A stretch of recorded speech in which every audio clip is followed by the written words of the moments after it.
All right, let's get into reviewing a Rebbl match. We got ourselves here some orcs versus some humans. I'm going to not really talk about inducements or anything, just because I don't know the before or after situations, and there's a lot that goes into inducements. But let's take a look at how this game went. Taba wanted me to look at this for him. Who won the coin toss? Okay. United Grass Enjoyer. The humans chose to kick. Go defense first against a high bash team. I like that.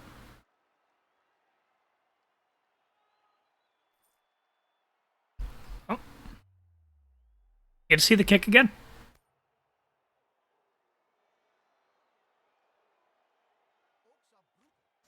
Let's see. I'll try to give a little bit of advice for both coaches when I see stuff. This ogre is amazing.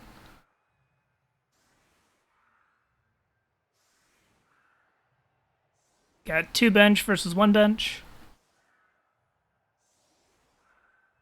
Hey, Poikus.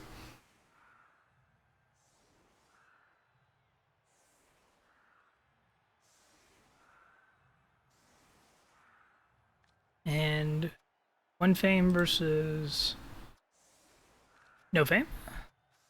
No other inducements to worry about.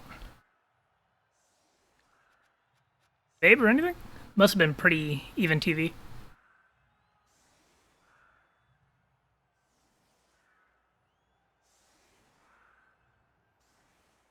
I think the smiley face of the boat is fine here. I'm gonna go to learn skills. The main thing with this defense is it has the potential to give up a lot of ground on either side, but against a slow team like Orcs, that doesn't really matter too much, especially turn 1. But if this were Skaven, you do like Chevron or something else. Any Agi team, really.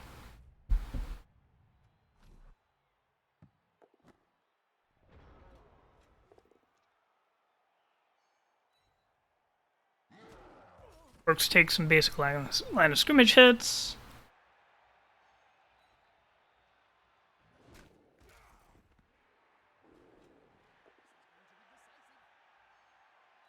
And if I were the Orcs, I would probably want to hit this guard piece. Or the dirty player.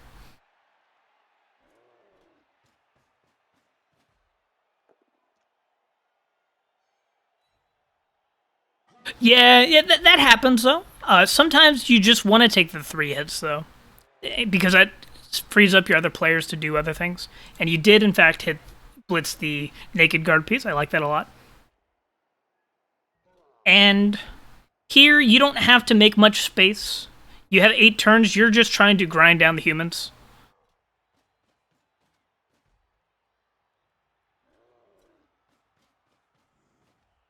Got some real stat freaks all over here, don't you? A strength 4 thrower. I like that.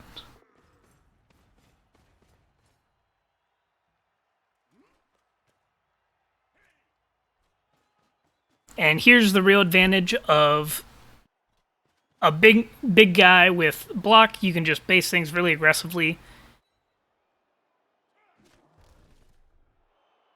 Eat up a lot of opponents' activations. Pretty standard stuff going on so far. Both of you doing the right things at the beginning. I think it's easy. Like by minors, a lot of people have this part of the game down the first couple turns because they usually play pretty similar. It's just once you get, I think after halftime is where experience really comes into play because there's so many different board stages you can be at halftime. Whether it's your 0-0, 1-0, sometimes 2-0 against like Skaven, and just figuring out what you need to do from there. Again, you're going after the naked guard. I love that.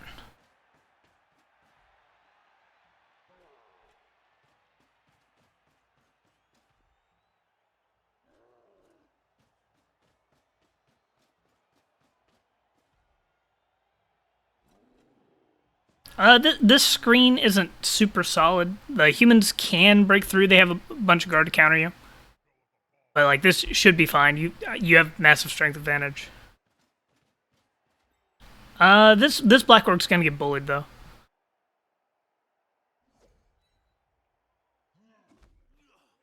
And I almost advise you probably don't even need to worry about bringing the ball forward yet, because you have 8 turns to score.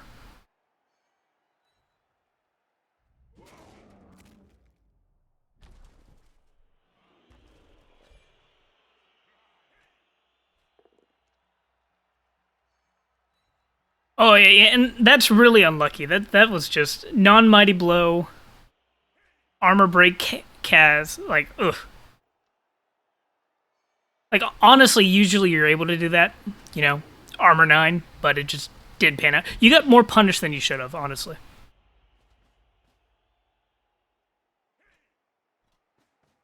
Good screen breaking. A good way to prevent this is, hopefully everybody can see my pen, is you kind of wanted like one more player like here or here. You don't need these guys down here quite yet. Like at least not as aggressively down here. You know, have your ball carrier back, you can still get the forward position. I think this is just like, this is the position you're looking at when you're trying to force a score. Like, you would probably want to be this aggressive with your screens, probably around turn 4 or 5 in my experience with a bash team. Now, feel free to take everything I say with a grain of salt. But, because there are circumstances where things I say are not the right play. But, you know, it's one of those adages in Blood Bowl. Learn the rules so that you know when to break them properly. Hey, Kawagiri's going pretty good. First rookie spotlight. Gonna do this every week. Got 4 replays designated right now. See if we can spot anything to help the minors coaches, but I know Taba is probably a better player than me, I would almost argue. I have more experience in losing, so I could probably shed some light that way, but Taba is an amazing player. I don't know how to pronounce that, so I'll call you Tippy if that's alright. How you doing?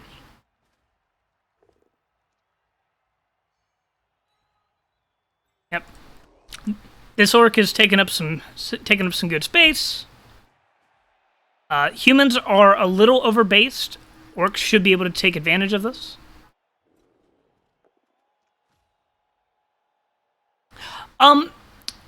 When you have the strength advantage, this is a little bit overcommitted. You don't want to spread your team out as orcs. Your power really comes in, like especially with guard and high strength. You just want to keep your team clumped up a bit more and force the low strength opponents to get into a scrum, because that's where the orcs are going to win. Where we're getting spread out and the humans are able to isolate units and get guard on them how they want them, it's a bit hard for the orcs to control the flow as much as they want to. But this is also a higher TV thing where guard numbers and stuff like that comes in. I think it's 1 guard, 1, 2, 3 versus 4 actually. But the extra strength. Oh, did I miss one? Yeah, I missed one. Yeah, it's 4-4. So the orcs really should win in all the scrums here, as long as they set up properly.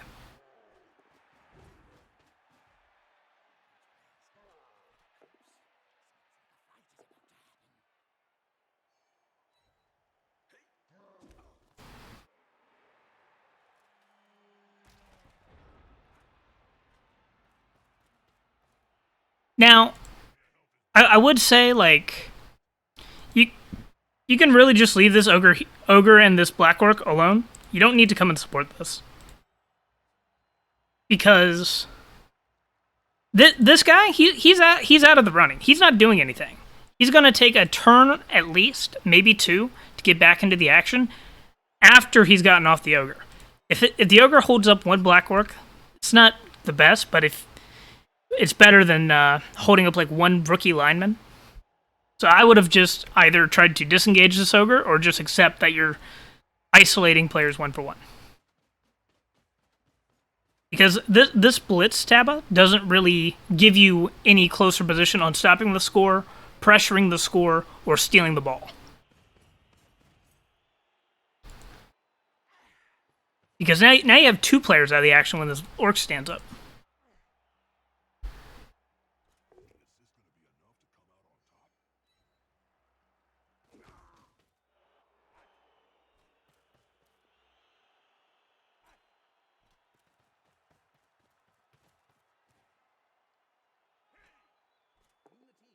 Because think of it this way: this blitz could have been used to, try to isolate a guard. It could have been used to bully a naked black orc. I just you need to be. There needs to be a really good reason in order to use your blitz away from the ball, especially on defense.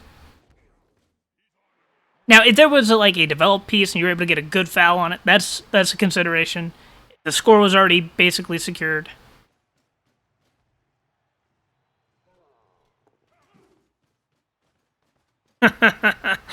How you doing, John?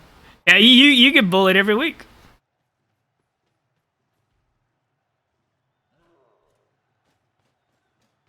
But no, nobody asked me. I was like, please, let me bully you.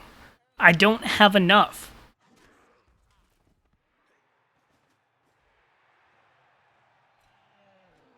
It's actually one of those things, I just got out of an abusive relationship. I just couldn't stand the way my knuckles hurt all the time.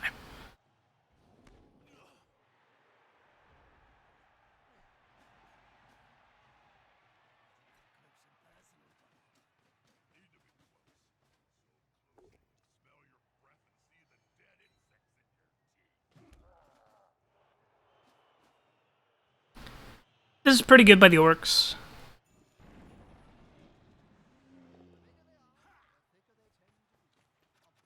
Is there a wizard in this game? If there's a wizard, it's not showing up proper for me. I'm assuming it might be hidden. That changes a lot of things, actually. That makes this even better. Okay.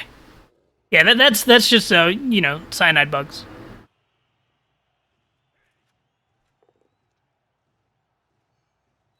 This is gonna be very hard to break without risk. I'm assuming orcs go for the stall, humans try desperately to break it. Maybe forced to score before 8?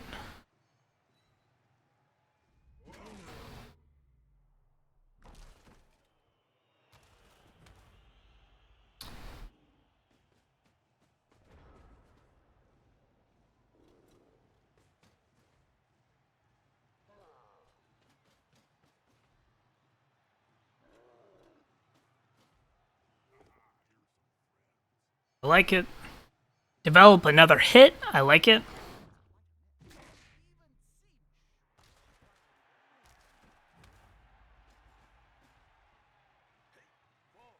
They do look like pineapples, like upside down.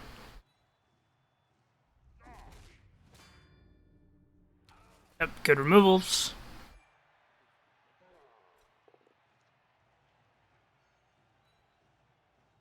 Like the use of the chain pushes, make more blocks. That's how you're just gonna grind them down.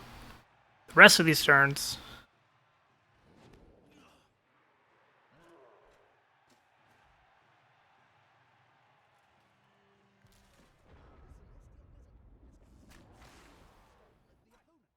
Oh, okay.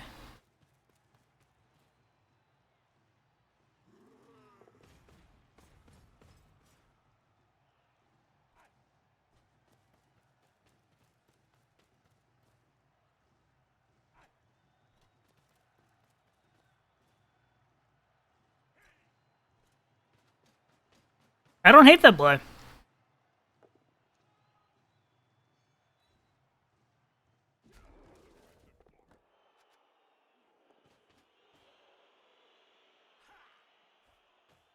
Yeah, and you could have obviously done that the other way around. You could have bolted the ball carrier, then done the blitz, and gone and tried to grab the ball. But that's a little... This way allowed Taba to control where the ball scattered from, making it easier to get to. So I actually really like that wizard. Very well done.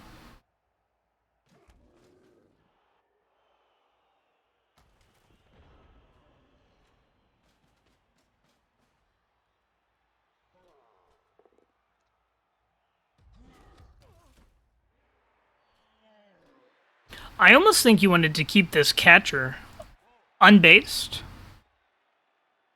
because the orc won't be able to join the fight, but the catcher might be able to get the ball if you somehow still have it in hand.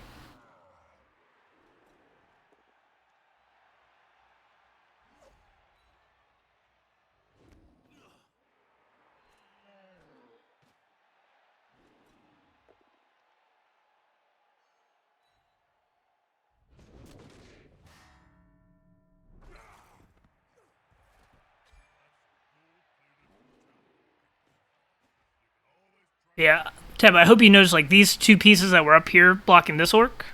They could have been, especially this guard piece, could have been better used over here. Ball recovery and trying to guard lock sort of thing if you got a head on removals.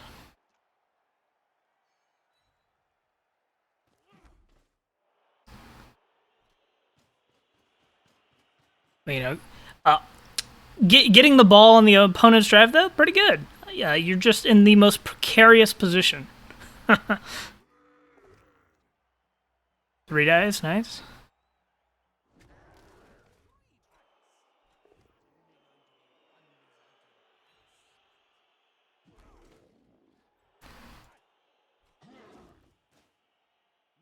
I'd be tempted. I would be tempted to throw this ball. That's probably not the right play. It's forced to be surfed. And surf ball generally gets to a place that's hard for the orcs to score with. Yeah, I don't hate that at all.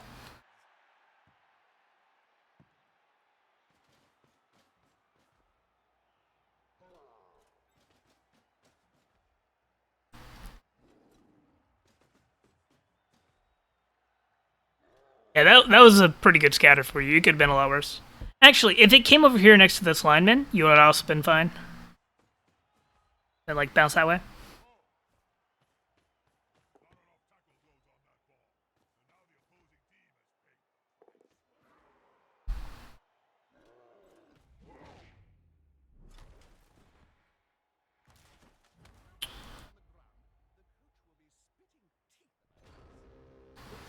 How many squares away are you? 1, 2, 3, 4, 5. 1 GF5?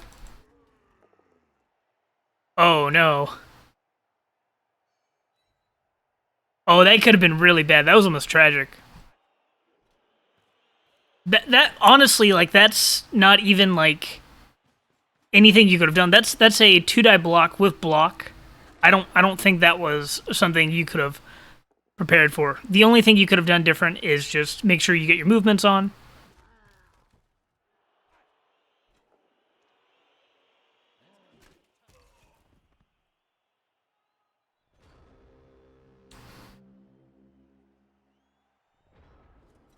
Yeah, there were some other options there. Like, you could have tried to throw the ball out to one of the to this lineman here.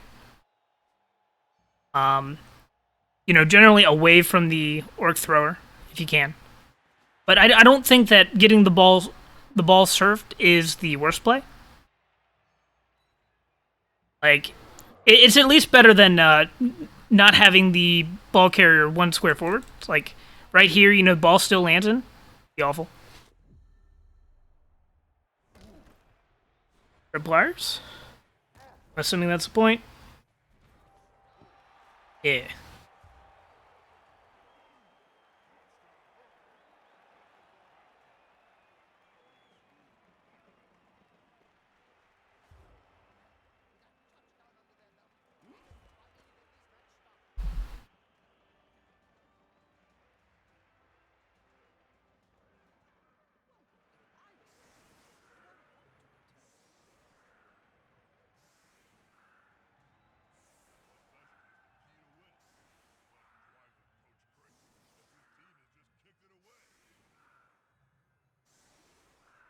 The main thing is there was no amazing option because like a 6, you still have ball in hand and you just walk it in anyways.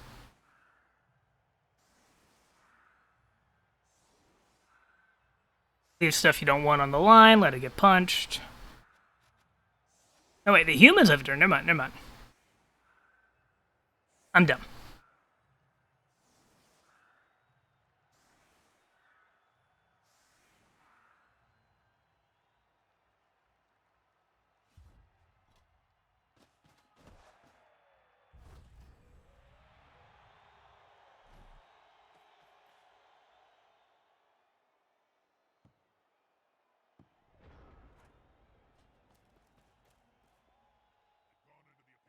Yeah, those numbers are. You are correct. I didn't take into consideration just not getting knocked down.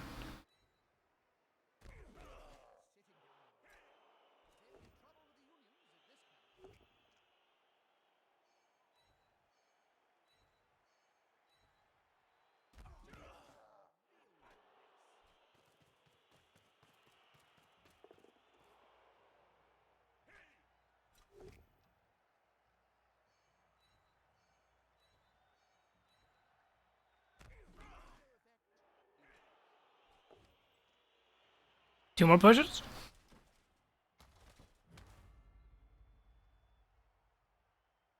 Yeah, that's pretty close.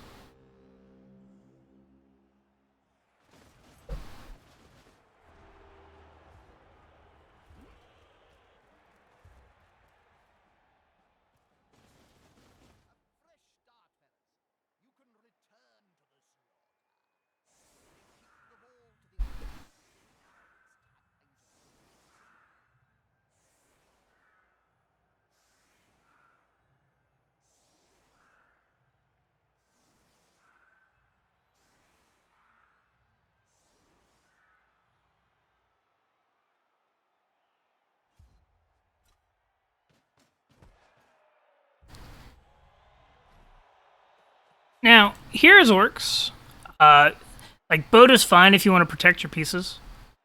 But I personally would go with more of a... You don't have to go full chevron, but if you place your units out a little bit wider, you make it... You put a little bit more pressure on the humans. They can't just run it down the side, then try to steal again.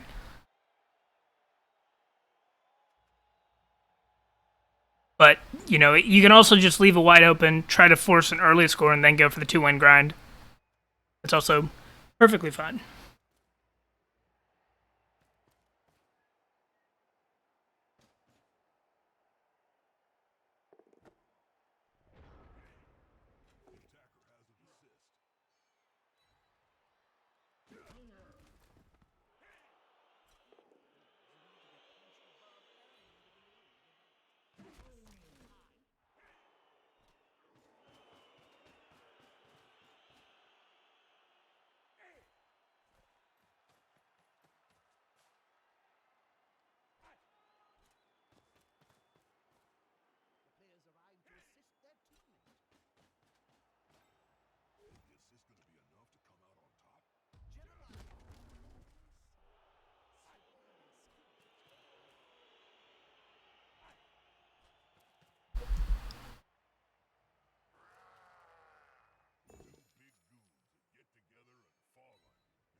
Oh, I didn't even notice that was the guard lino. That's funny. The skills just keep flicking on and off. That'll happen though, you know. I played a game against a lizard team that forgot to put in the croc score. That was a great half. It's a really, really good foul. That paid off. Take that trade any day. Strength 4 for a lino. 30 players gone though.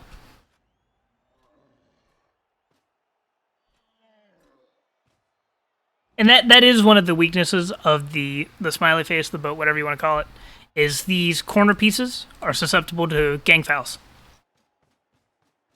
Like, because if they're like Kemri, you can even come behind them, push them forwards one, and get like a 6 or 7 man foul.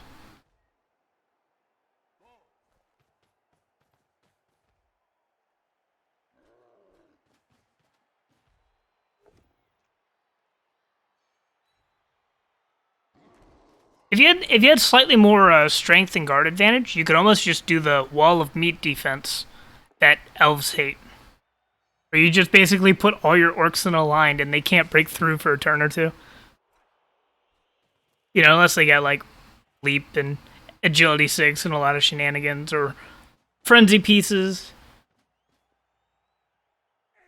But humans don't have that very early.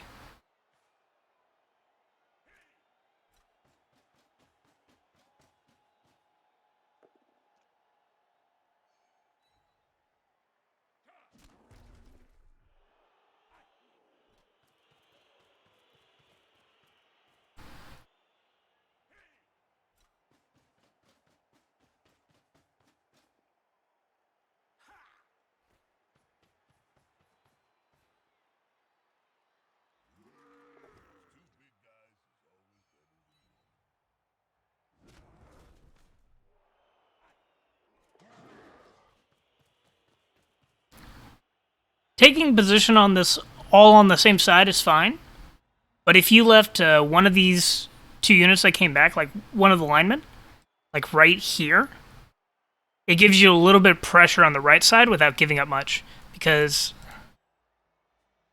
where'd he come? He came right here, didn't he?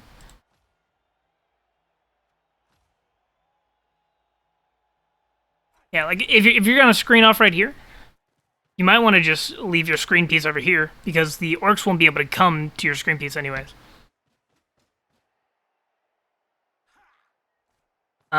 Concern is being able to just punch the guard piece down. But if you're concerned about this piece getting knocked down, move the catcher right here. Try and take control of the diagonals that the enemy wants to run on.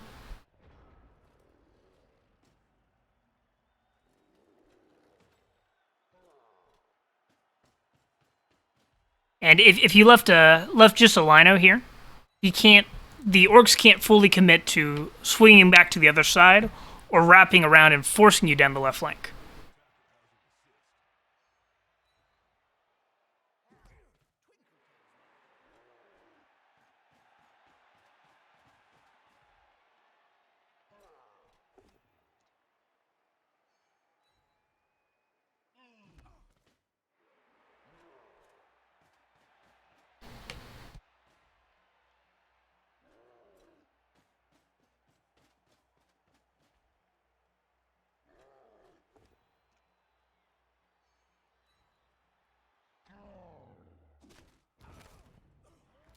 Ouch.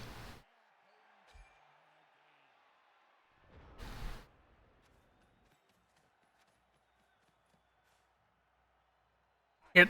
Taking moves before. Take your moves before taking your punches. You know, there's the chance that this gets punished. Like unless it's a important punch.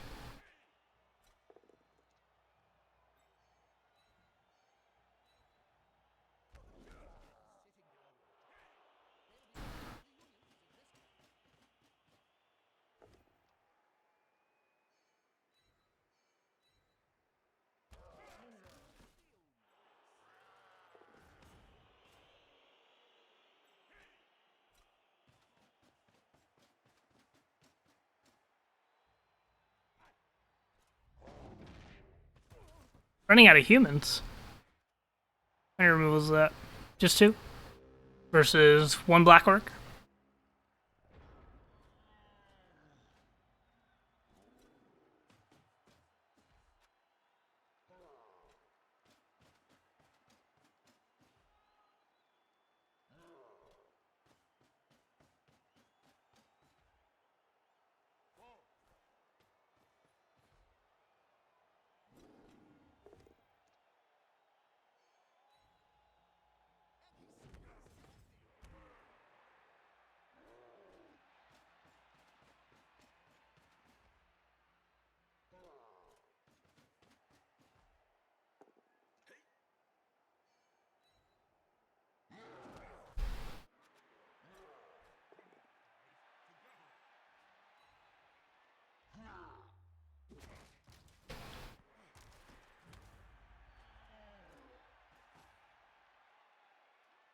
That's stunned out of my face. Yeah, I think that in order to prevent this situation where the orcs are just in front of you, going back and forth, you really want to leave a little bit of a scoring threat on the other side so they can't pull all their units. And or you want to have a stronger base in the middle so that you can go down either side. Like if the ogre was either screening off up a little further instead of basing, or if the ogre was a little more central, able to punch through. But this is a hard matchup in general. I think there's only the one catcher. Yeah, so you got to be careful with that, because if you just put it forward, they'll punch it if it's too exposed and too juicy. You're already down pieces, which is rough.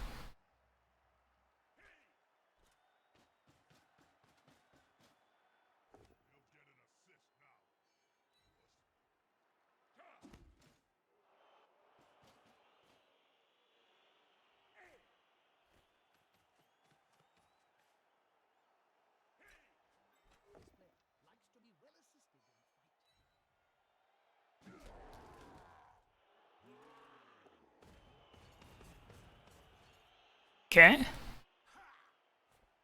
Bring the block ogre, base 2 units. And this is probably where it gets a little scary, because the orcs are going to surround you. But you should be in scoring range. One space away from him, in scoring range with a couple other pieces.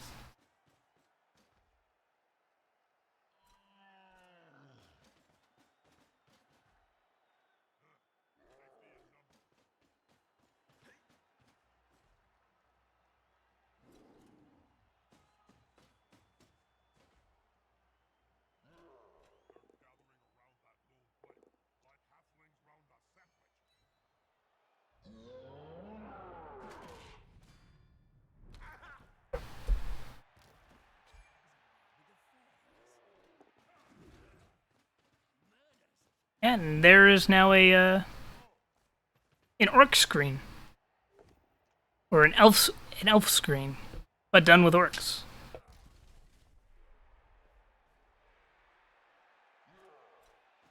Very good job at covering up the weak points with a secondary screen. Because if this piece got punched down, they would just come right through here. That still might be the way that they go. Punch black orc, blitz thrower, but that's a lot of.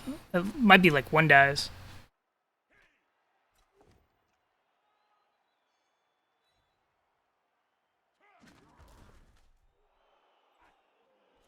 Yeah, yeah.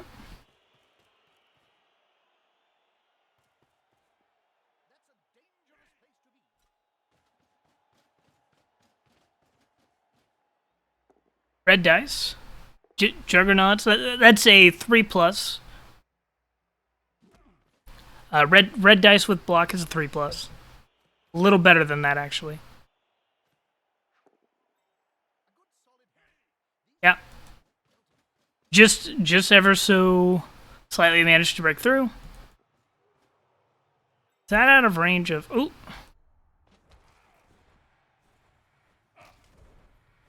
That out of range of everything.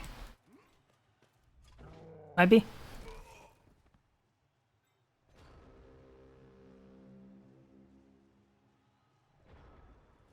Yeah, without the 2 GFIs it was.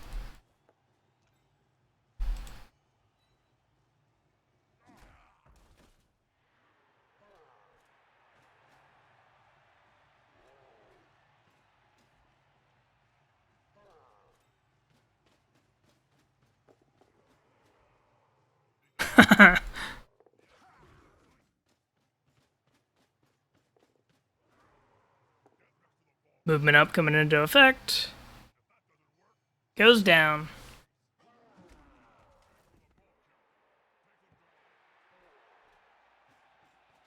That's a very precarious situation for the ball to be in now.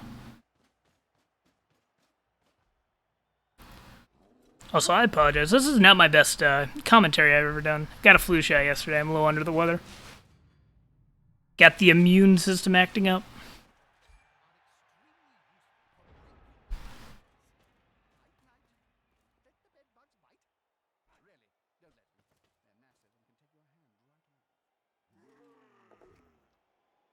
While these units are tied up, you might be able to free one of them.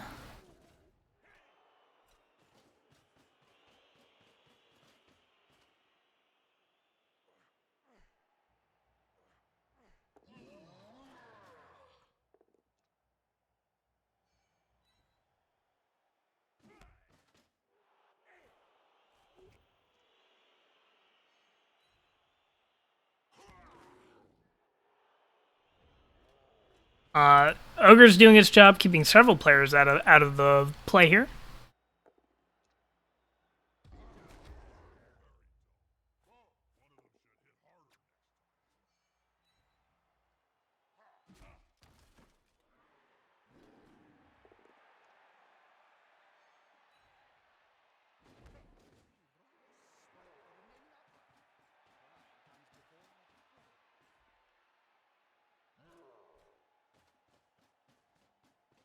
Jody 5 Orc. Able to get one die. Not much else. And even if you get one died here, the recovery options aren't the greatest, because they require a 3+ dodge. Without dodge, a pickup that might be in tackle zones. Like I think it's fine to greet here.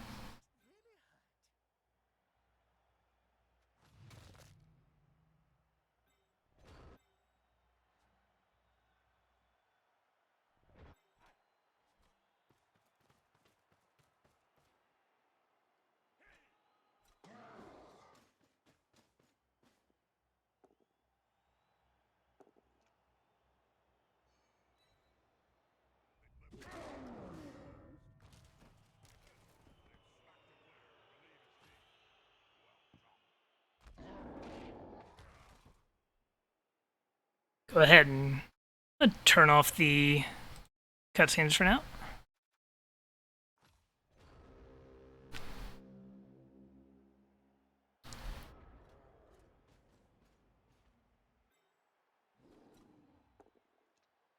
Are you able to get in scoring range even?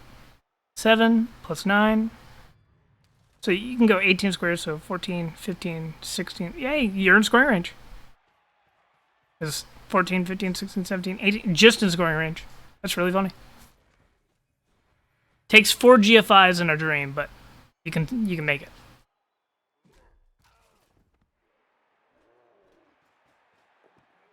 You can now no longer make it.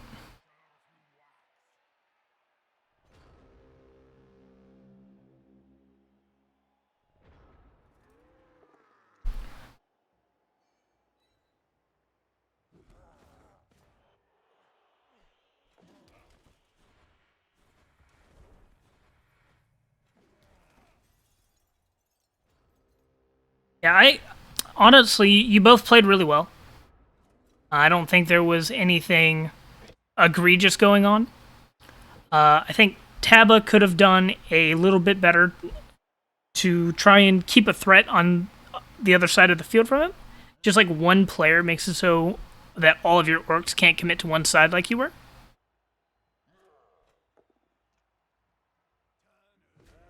Bonk. But Tab also did really good at finding the weak spot, finding the, hitting the black orc and then taking the blitz with Juggernaut to make that hole through, and it almost got the tie game. But yeah, like I said at the beginning, Taba, you're probably better at the game than I am. I just have a few more games, but like your play is pretty solid. Maybe don't allow the ball to get surfed in the first half, like Mongoose was saying. Just hope for the 45% to stay on your feet with the ball in hand, or go for the blitz out, which they were talking about.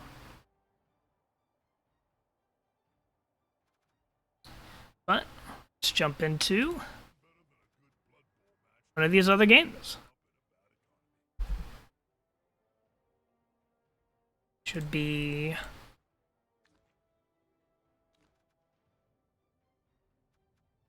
So one we just watched, it should be Lords of the Fallen and The Boundless Breakfast. No problem. My pleasure. Still trying to get into the swing of doing this, so the pilot episode of Rookie Spotlight is going to be a little shaky. I also didn't have time to get a look for any experts on some of these teams. But next week I'll hope to have someone on that might be better at the teams we're looking at.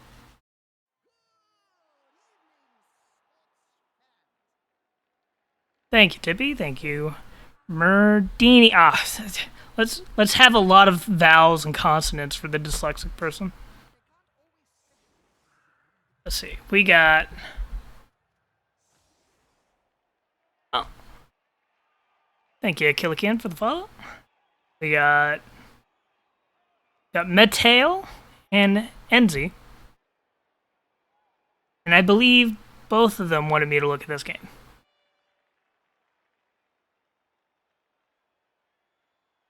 We got another human team against some Nurgle.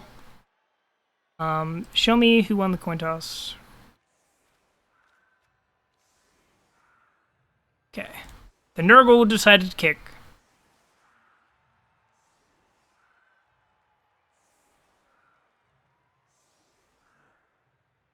Get your Zombos on the line of scrimmage to soak up the damage. Got the fan factor. Got one Babe.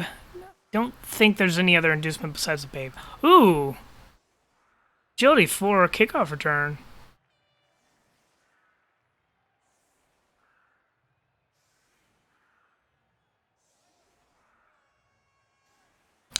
I believe that Enzi might be the one who had a hiatus between college and minors. Because I'm pretty sure all the games we're looking at today are minors games. But I'm going to switch to the offensive viewpoint. The offensive viewpoint.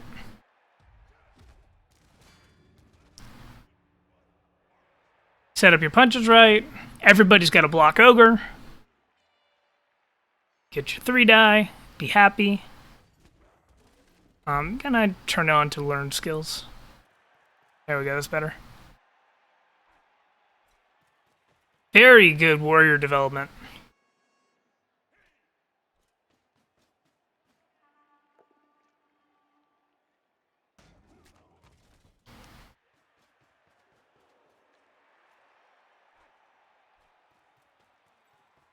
Ball in hand. Yeah, this is a good position. And against the Nurgle as humans, you're going to be acting like a pseudo-elf team. As Ellie likes to call them, agility busted elves. At least I think it's Ellie that says that. Might be somebody else. And the Nurgle are slow. This beast, I feel, is just gonna come like right here, tie up both of these, like right over here, or right here. Something's never gonna get a move from the beast. That's all I know.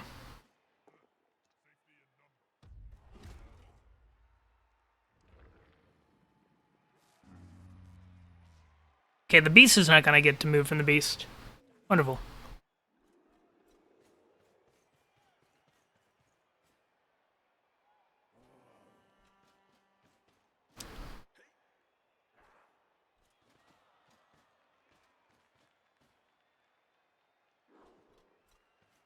Oh, that is stand firm. When you roll a push or a pow against them, they get to choose to stay in the same spot if they want to.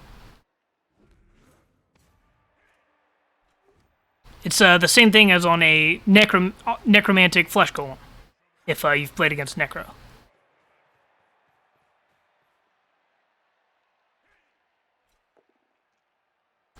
You got to be careful about getting units stuck on the stand firm.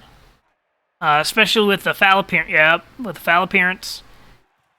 The Nurgle warriors can just waste a lot of activations. Yeah, there you go. You've seen it on Dreamin'. That's another one.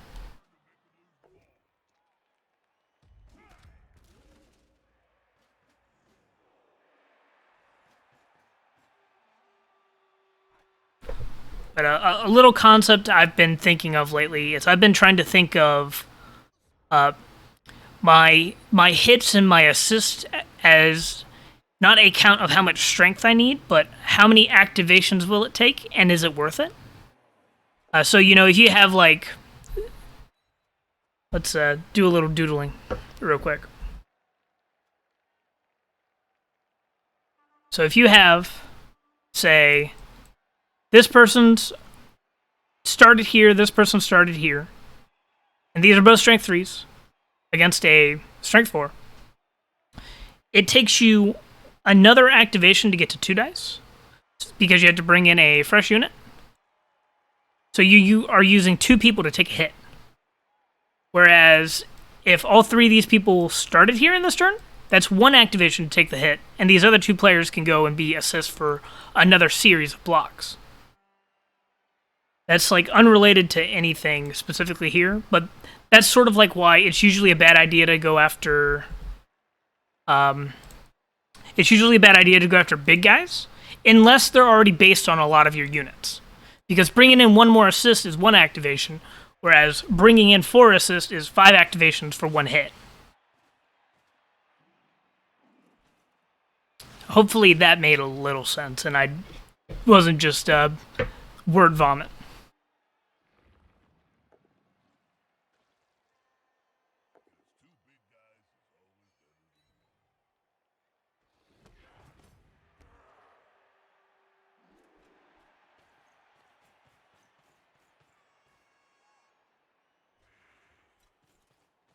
I love the fact that you keep calling me Pickle Man.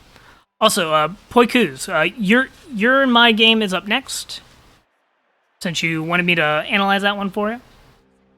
And I'll go through that one a lot quicker, because I'll just ignore any of my faults and assume that I played absolutely perfectly.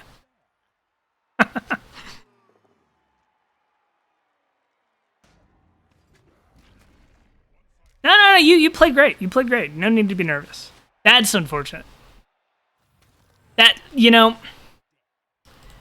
Okay, so I got distracted talking about other stuff here, right? But I think that the Beast of Nurgle, its best spot is not against the Block Ogre, because 1 die with the Block Ogre can get rid of the Beast of Nurgle. You really want to get this Beast of Nurgle caught up on like 2 people. So like you could honestly, Beast of Nurgle, you can go right here, get 2 people. You can go right here, get 2 people. One of them being a sidestep catcher, and then you don't even have to punch him anymore. You just have the Beast of Nurgle on him. He's strength 2. Because the tentacles, correct. Because tentacles, they have to roll a strength roll against your strength to get even attempt to dodge. Which, that's very, very good against low strength units that are mobile that you don't want to go anywhere. It's also hilarious against Noblars, just because they can't do anything about it. But yeah, basing against the ogre and alignment is okay, but more often than not, if the ogre didn't have block, it's a much better play. But with block, your big guy is just much more exposed.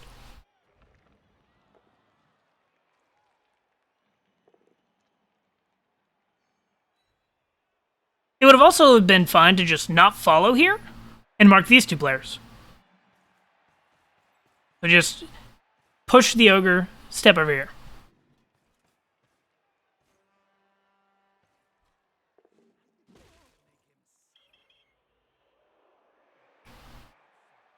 And generally, with fouls, you want to get to you want it to be a 7+ foul. So that was an 8+, that's not the worst, but I think it's like a 75% chance to break armor at 7+ or something like that.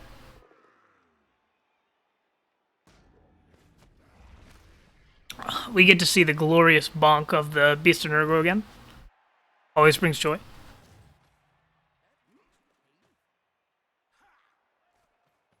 $75 is 55% chance? Thank you. I generally am aware of certain numbers, but like fouling dice, like, boom, just over my head.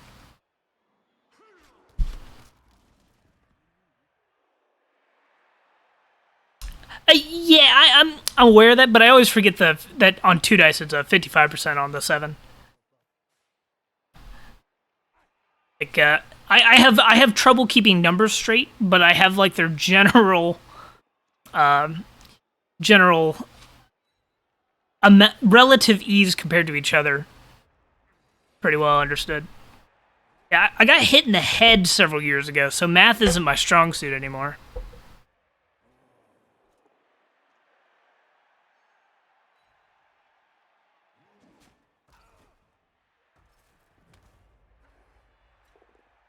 I need to get the bot that does like the math for you when you put the Samba bot.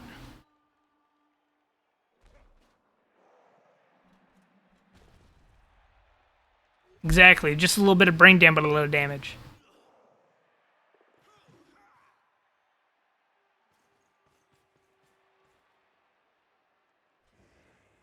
This is fine. Bringing more units over to the left, prevent this from just running off. Um, I would be a little more careful with your fouls. You're already down players, like several players, and fouling aggressively without doing just a massive gang foul is more likely to cause harm to your roster than theirs. Like this would be fine later in the half if you have spare bench, but you're actually going to be out of bench now.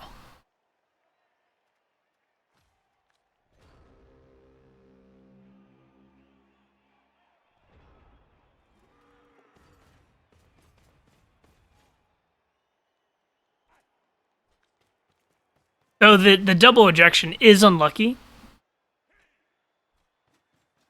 but usually you just gotta assume that the 30% is gonna bite you in the butt every time you go for the foul.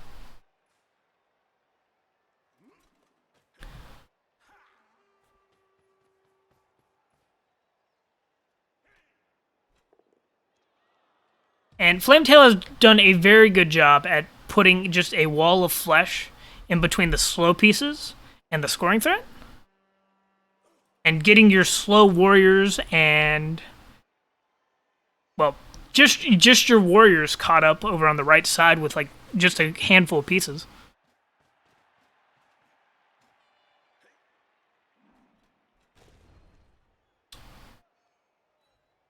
And this is a very easy thing to fall into a trap of, right? You know, if you bring like 3 warriors over to the right side, it's going to take them 2 turns to even be part of the play. So you really, with Nurgle warriors, with Tomb Guardians, any big dude that's a lot of strength, really slow, you need to be thinking of where does my opponent want to be next turn? And where do I have to be in order to be able to do something about it? So say if your warrior, like say you had another Pestigore over here, like you had 2 Pestigores, and your warriors were a little more centralized, you know, like these 2 are. It's just you're able to get into the basing, or you're able to get up to like maybe up here even, be a threat next turn. Just something to try and keep in mind. The pen tool is like G-Link or something like that. I can get the name of it here in a second. Let me check. It is Jink. But it is very good. I use it with my mentee.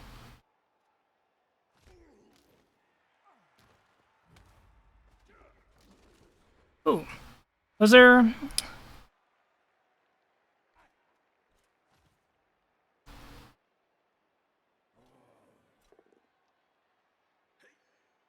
Where'd you use the blitz?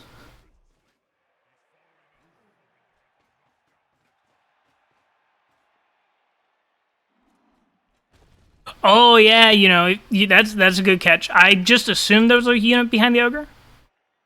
But yeah, if you blitzed the other one, you got a knockdown, you just walk through and base the ball.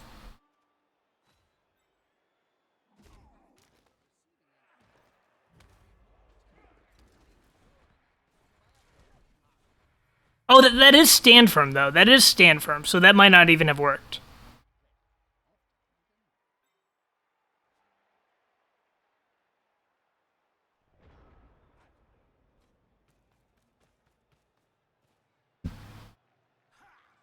Yes, what Kawagiri said about the about the fouling and the doubles. Basically, you can just always assume that you're going to break armor, and there's going to be 2 chances you're sent off. And like you really have to evaluate sometimes: is a potential send off worth just a stun? Much more. I think that stuns are much more valuable later in halves, later, especially late into the second half. Hadrick, we've only covered one other game, and it was Taba versus. God, I'm horrible with names. Marindi. Yeah. There you go. It was humans and orcs.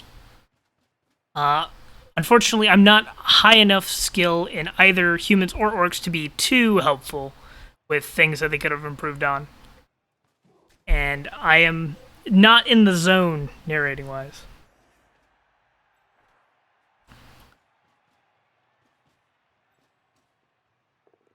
Okay. Let's sing that out of the way so you can get the pest score up.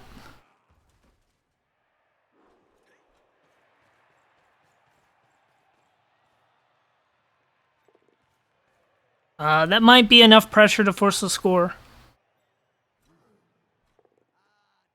But honestly, if I were humans, I think I would stall another turn here. Especially because this ogre's free. Common base, a different warrior, and a pestigore maybe?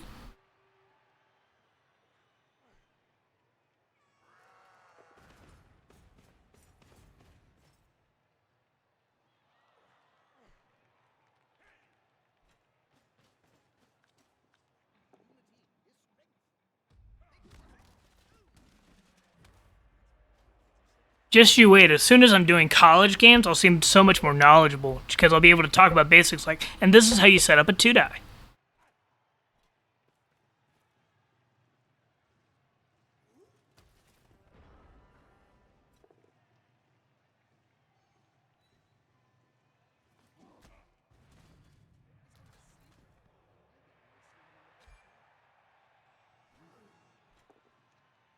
Oh, I'm excited for the next one. Tippy, are you in college this season?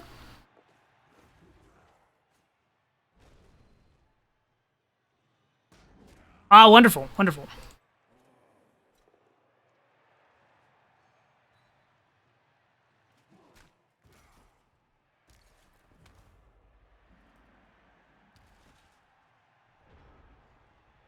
Humans have done a great job at isolating the Nurgle warriors far away from the action.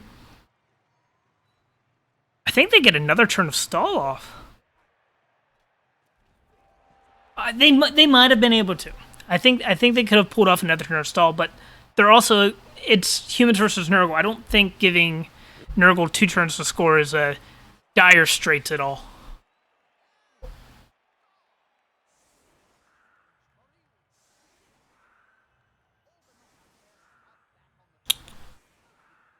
Really what? Oh, what would I have done there to stall? Let me go and demonstrate a little bit. Okay, so we have all these units. All we have is a like 1, 2, 3, 4, 5, 6. Literally cannot blitz the ball carrier. And we have 2 rookie pestigores, right? So really, we only need to worry about these 2 pestigores. So ball carrier can come over to the left. You get sidestep like right here. You can get... Where's our stand from? Stand from somewhere else? Oh, stand from's right here. Yeah. So, what can this pestigore do to get to the ball? Well, it can dodge out on a 3+ and go 1, 2, 3, 4, 5, 6, 7 with a GFI. So what you do is you just bring... Like, you bring catcher over here. Just zone right here. Bring sidestep. Stay right here. Bring him over here. And that's fairly safe most of the time unless you just get amazing dice as the Nurgle.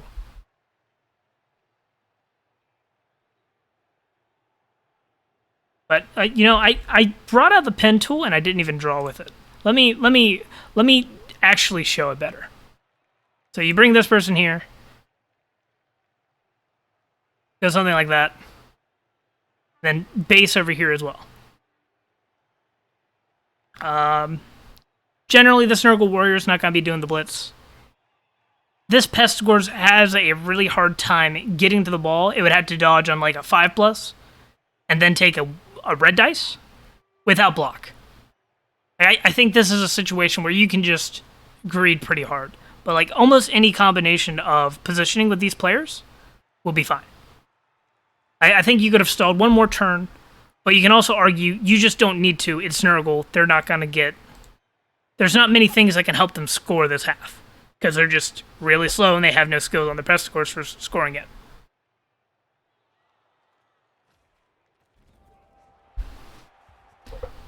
Yeah, always make sure, if anybody gets lost, make sure to speak up. Trying to learn the best way to phrase things. You know, it's much easier to understand a concept in your head than it is to explain it to other people. So I'm still getting better at the explaining the other people part.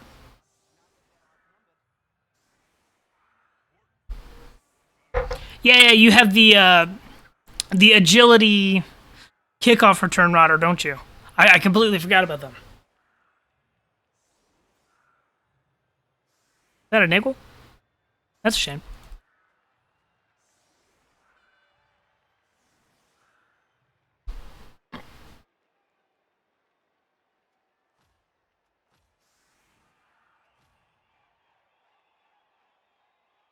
Now, there's a couple ways you could have set up for defense here to help prevent the point, right? You're doing great. You have your units on the third space back, so they can't get quick snapped. You know, you can either keep your units together to force assists to be done, or you can spread them out to take up more space. If you spread out your linemen, say like here, here, and here, it spreads out the Nurgle Warriors and dilutes the strength. That's something that I like to do when I'm just trying to take up time. Because if you group them all in the center like this, it allows the Nurgle to just keep their ball of meat together if they want. And especially on low turn attempts, it can be beneficial to not give up that space.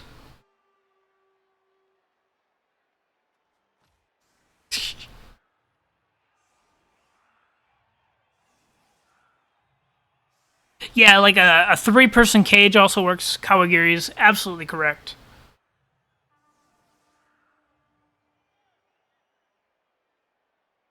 It's like, honestly, like, the only thing you're worried about is the 5+, 6+ dodge from the Pestigore into a no block skill sack.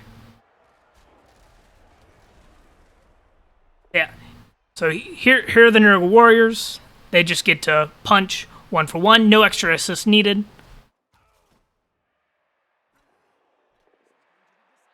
And where the Nurgle are down players, forcing them to split up is a great use of your mobility as humans, and a great use of your manpower, because you can individually mark the warriors if they are forced to split up.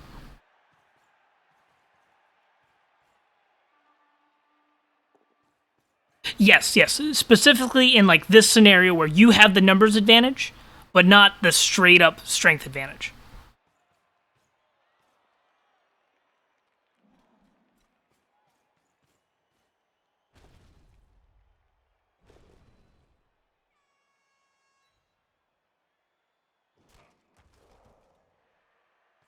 I also think that instead of having just one wide screens, you could have just done Chevron to better defend against this specifically.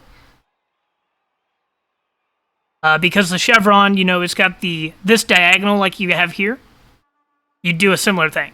So it'd be harder to blitz through. And what normally happens with Chevron, I'll show it out for people that may not know what Chevron is. Chevron is little diamond screens.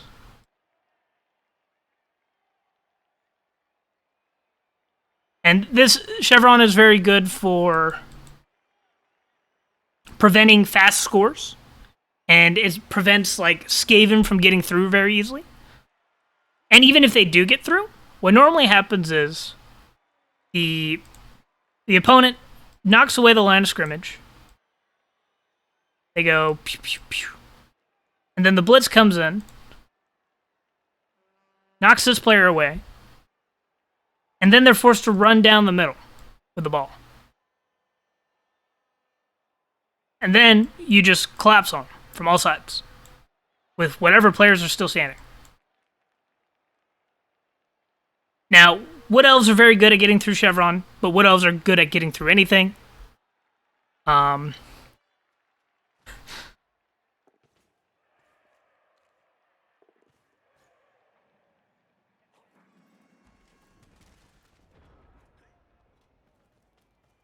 The main thing is it would be more effectual than the one wide screens, which you normally see in one turn defense, but way in the back line. And that's just because there's so many spaces that the one turner could go to that you kind of have to if you're committing that far back with your pieces.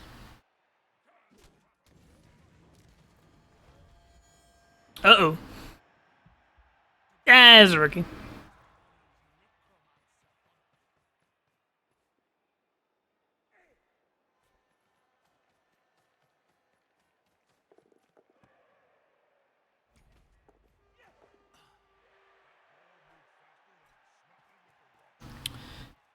It's a good job stopping the potato.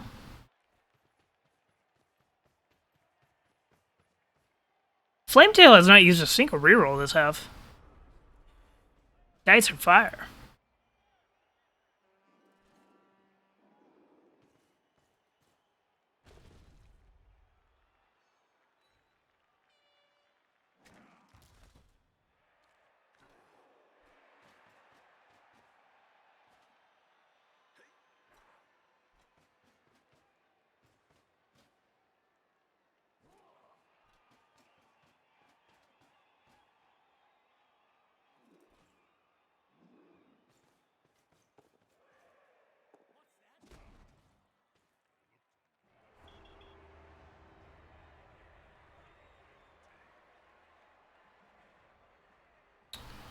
So how many pieces do we have on either team? 3, 6, 7, 8 versus 3, 6, 9. 8 versus 11. Nurgle in a very difficult position.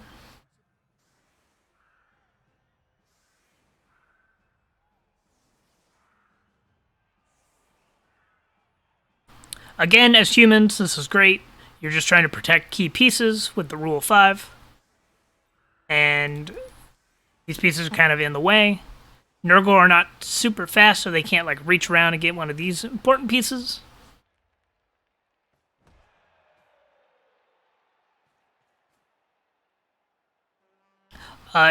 Nurgle's path to victory here. Oh, that's really bad for the Nurgle. Blizzards make GFIs a 3+ instead of a 2+. And the slower you are, the worse Blizzards are. Because Wood Elves, they don't need GFIs to move 8 squares. But these Nurgle warriors are now basically forced into 4 squares for the rest of the drive.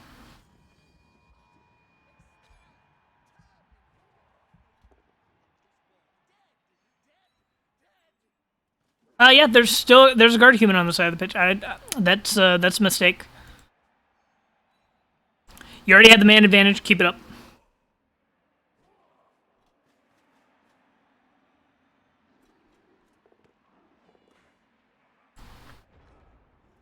Now here, honestly, yeah, I was about to say, you bring the guard block ogre and just base these warriors.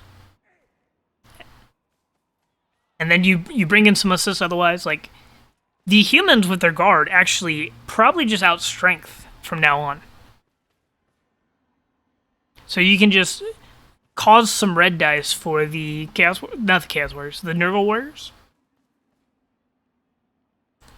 That causes 1 die. Okay, this has red dice on things. Take the punch against Stand Firm with Foul Appearance. get stuck.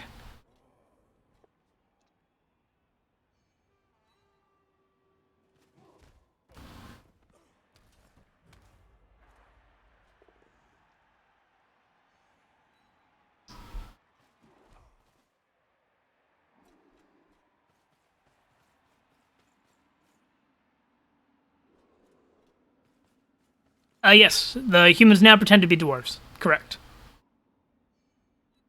And honestly, these warriors are tied up so far.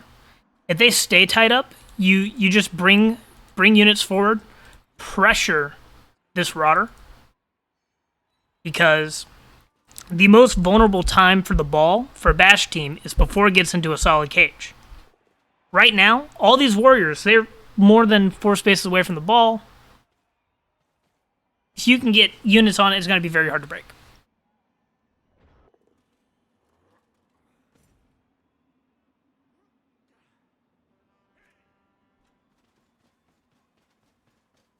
Yes, offset line of scrimmages are pretty interesting because if you want to take all the hits, you're forcing your units to be offset as a slow team. So if you set up your units on the right and the ball goes left, it can be very difficult to respond to.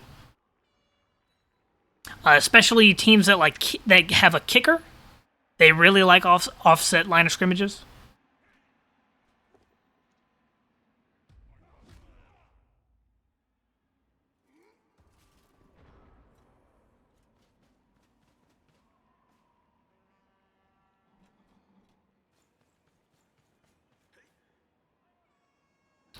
Setting up a run here. Side step.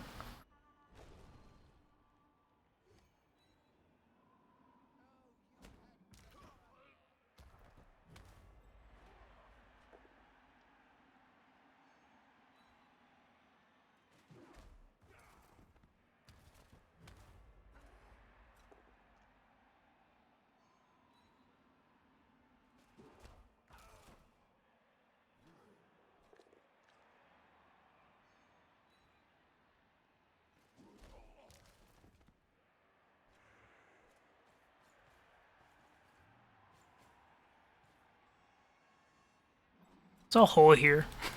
Okay. You see it. 1, 2, 3, 4, 5, 6, 7. That's a 1 GFI 1 die. 1, 2, 3, 4, 5, 6, 7. Yeah. That's a blitz on the ball.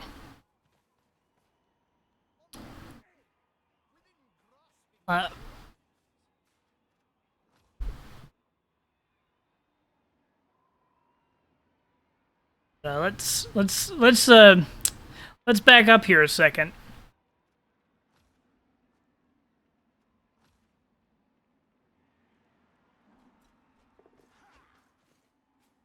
You see, I casted a game where I missed something like this as well.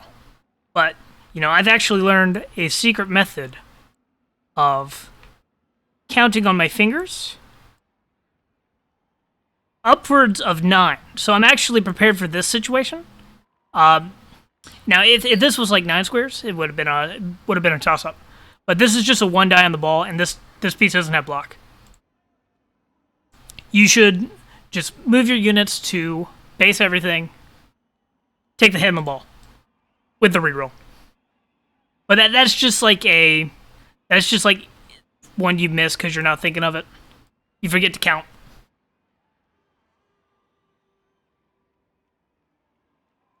Yeah, it's a 3+ on 1 GFI. But that's still just like a clean hit on the ball.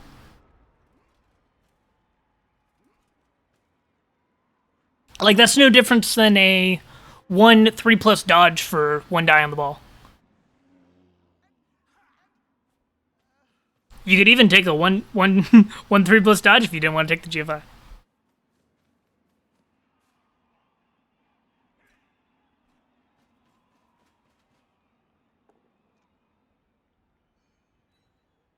This does stall the Nurgle, though.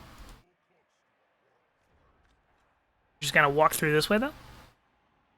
Oh, they're gonna force through down the sideline still.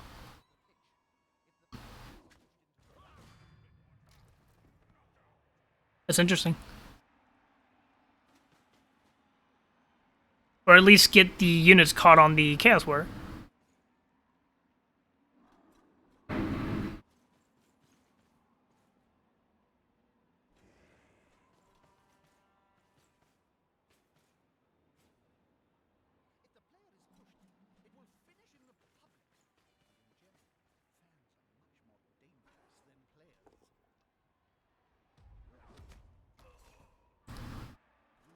That is still one die on the ball. Yeah, I'm not a huge fan of this position. No, wait, that's red dice on the ball, but that's a 3 up to sack. Because red dice with block or wrestle is a 3+, slightly better than a 3+. So with a reroll, that's what? Most of the time you go down.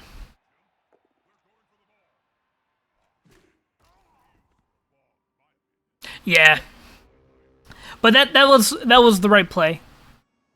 It's just the red dice, I think.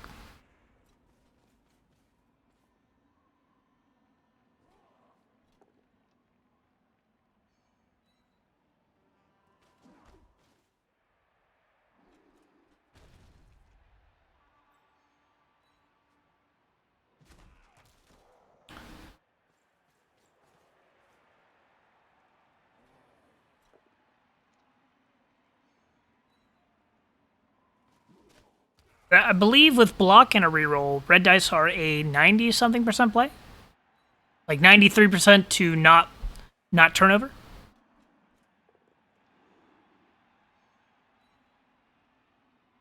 Oh, I mean it's a 3+ to not turnover, not to get the ball on the ground. I should have been more clear.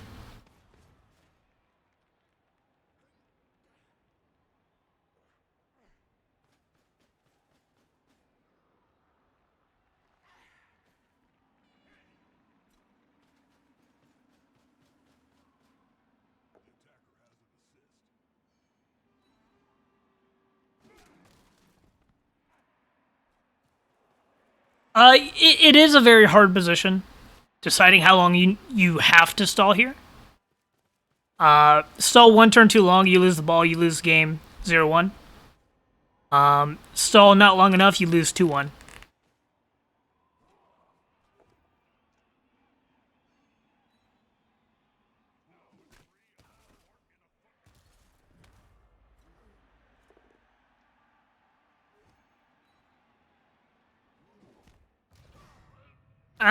Sidestepper's gone. It's looking a lot more promising to stall.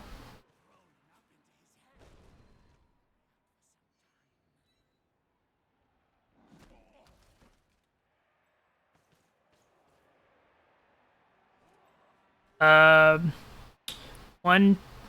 This unit just dodges out and takes the blitz. 1, 2, 3, 4, 5, 6, 7.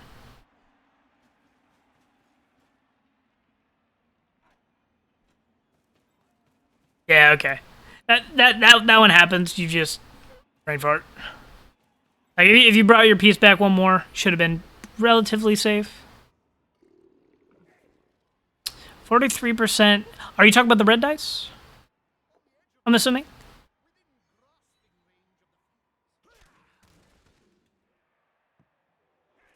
Yeah, okay. Thank you. Thank you for doing the math. I appreciate it.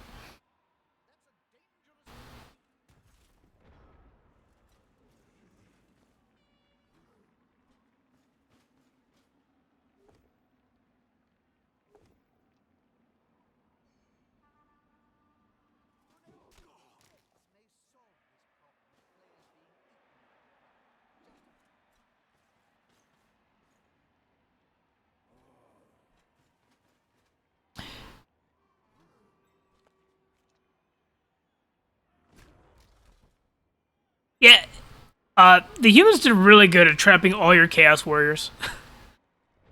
Just because they had the numbers advantage.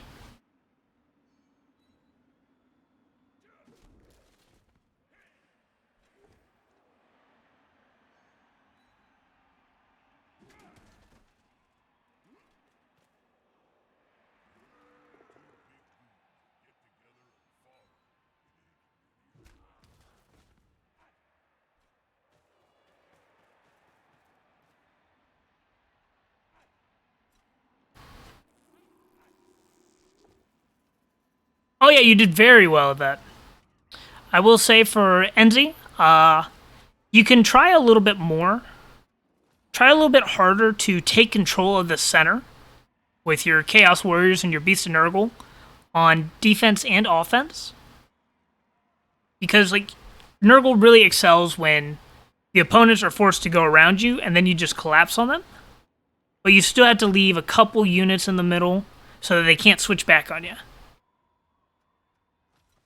But a lot of this was just because of number disadvantage. The humans could just mark your Chaos Warriors this entire half.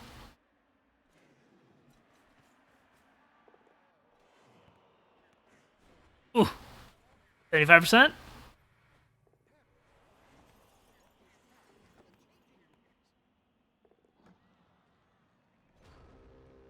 Rip.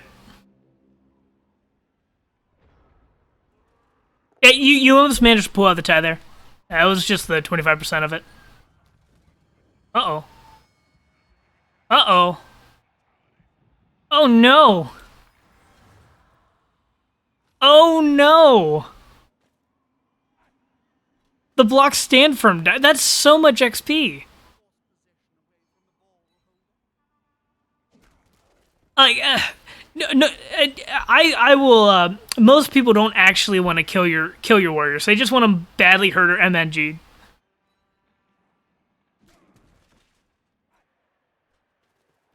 Now, when you're 2000 TV Nurgle, they do want to kill your team.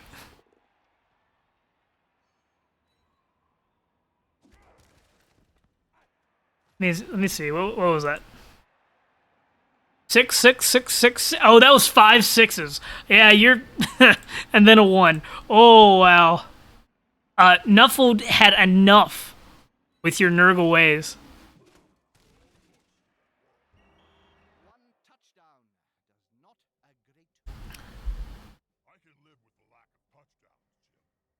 But yeah, that was an example of the attrition snowball happening the opposite way of what it normally does. So the humans did a very good job at going from the Agi team to being the control basey bashy team after they had a 4-man advantage. Be a little more careful with your Beast of Nurgle. You don't really want him basing big guys and strong units, especially if he doesn't have guard.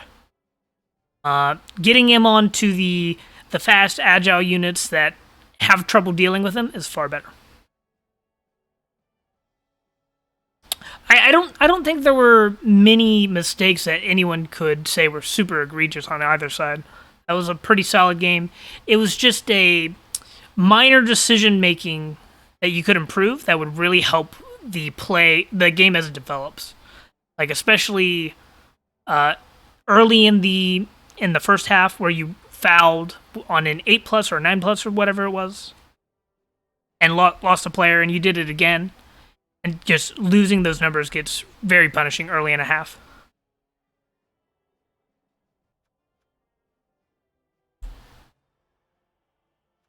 Okay.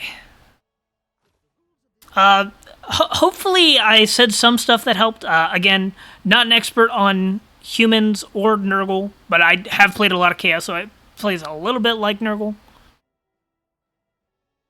Hopefully in upcoming weeks I can get some more qualified people to help me comment on what people could do different.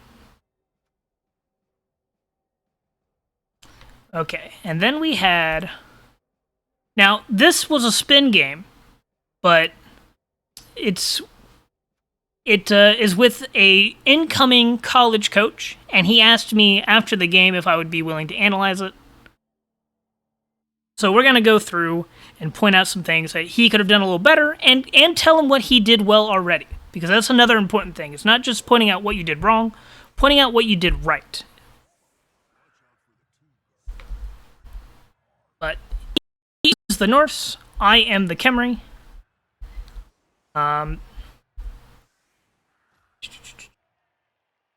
But also something to keep in mind is that I think, in my personal opinion, the two hardest teams to learn are super slow teams that are control-based, like Dwarves and Nurgle, that need to think ahead of where they're going to be. Same with Khemri. and super agile stuff that needs to know what dice they have to take. The control stuff, because it's easy, like you make one mistake, you outrun the rest of the drive. Agility stuff, because it's very easy to get caught up on the results of your rolls. So respect the control teams, respect the agi teams. It takes a lot of experience to get good use out of both of them. But okay. We have Poikus versus me. This is just a spin game, but we're going to look for some pointers. I believe I chose to receive. And my thinking was, I'm against Armor 7, and I have 2 Mighty Blow. I wanted to get removals against no bench. But you could also argue that I should have gone defense just because I'm control team and I might be able to get better removals, be able to foul easier, that sort of thing.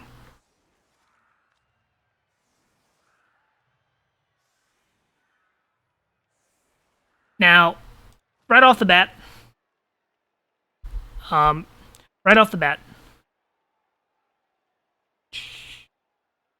yeah, I'll focus on your big guy for all 3 of the turns he's on the pitch.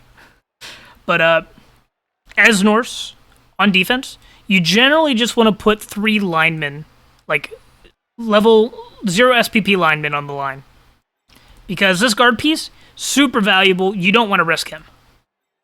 Tackle piece that's fine to put on the line, but you really just want to take your Yeti off the line, get 3 0 SPP dudes as sacrificial lambs, and go from there.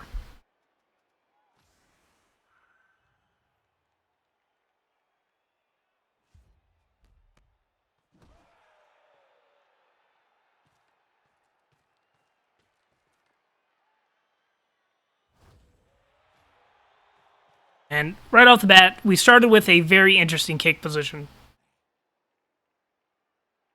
I was hoping that it bounced out of bounds. I was not so lucky.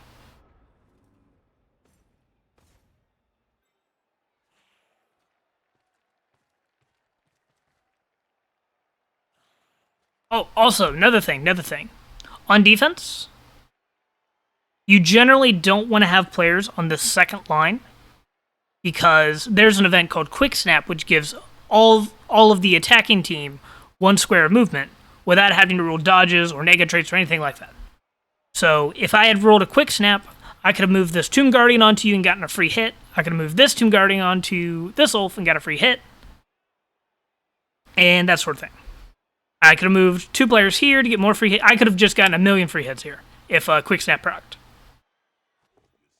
There are exceptions to not putting players on the second line, but you generally want to be on the third line. Second line is you're doing something specifically because you have like a strength advantage, or you don't care if Quick Snap happens, or you accept the risk that Quick Snap happens.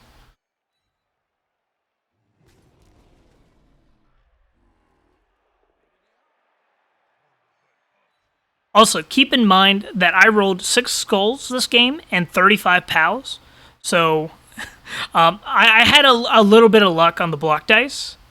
It wasn't all just skill. Like you got a little unlucky on my block dice. Like I don't think I had a single hit with the Tomb Guardian that I had to reroll, except maybe 1. I mean, most of the hits were also 3 dice. It's not like it was there's a lot of redundancy.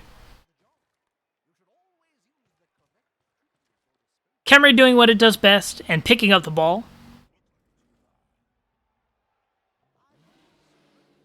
That's fine. If you're not going to use the blitz here, it's good to try for the stand-up.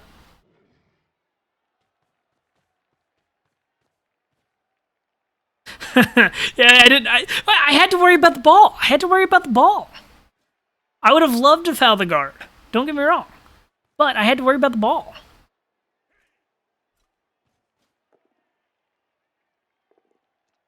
Also, here we see some nice 3 pluses with the block.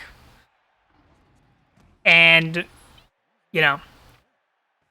it's as long as you're aware of the odds of taking the block with red dice, it's fine. But if you don't respect the red dice, they will bite you at some point. But also, where is your... Did you forget about this runner, by the way? I feel like most of the first drive, you didn't use him. When his skill Dauntless is very good against Tomb Guardians. Because that basically allows you to increase your strength to the strength of the Tomb Guardian on a 3+, and make it much easier to get two die blocks, 1 die blocks, that sort of thing.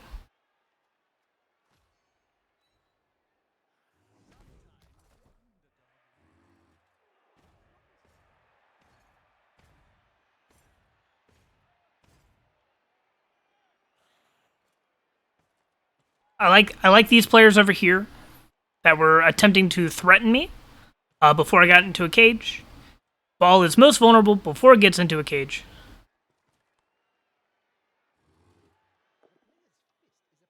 Okay, that's fair. It's a you want him a little farther forward against slow teams. So like, let's say you want to be able to hit somebody that's gonna stall near the end zone, right? Instead of having him all the way back here, bring him 4 spaces forwards, and he can still get to this corner. And if you don't need to get somebody over here, you can bring him into the play and rotate somebody else back. Does that make sense? I have a drawing tool. I have a drawing tool. Bring him here, and then he can reach all the way over here, and he can also join the play if need be. And when you do that, you say, rotate this guy back, and then he's now the sweeper. Not as good as the runner, but if you just really want the sweeper, not bad.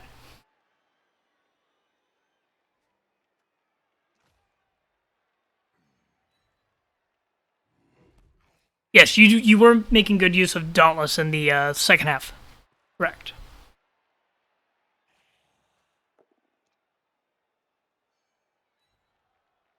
And then I have just, typical Khemri turn 2 caging, where I don't have anything where I want it, and I'm scared of you.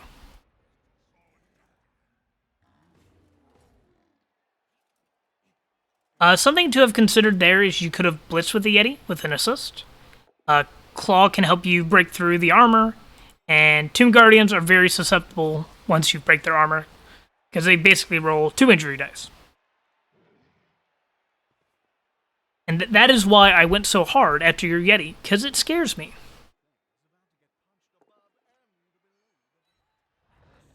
I liked the picking the push. It opens up the cage.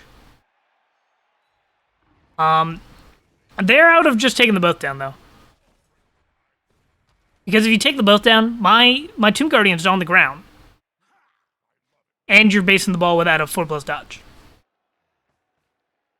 Oh, also, I noticed this during the game. Do you understand how dodges are calculated?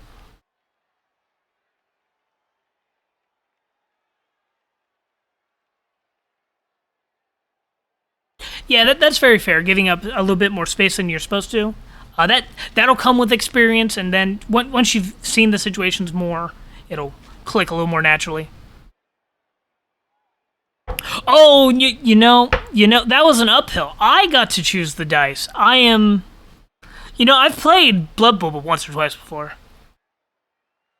Wow, that's a great point. Mystic, do you want to take over the show?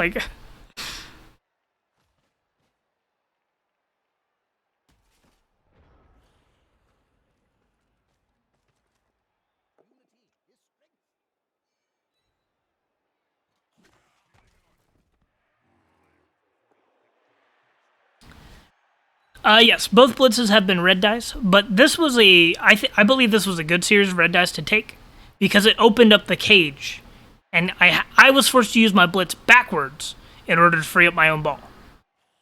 Because ideally, when you're on attack, you want to be blitzing forwards to get space down the pitch, especially as Khemri. Anytime I'm forced to use the blitz anywhere besides forwards is a slight advantage for the Norse as long as I don't get a removal.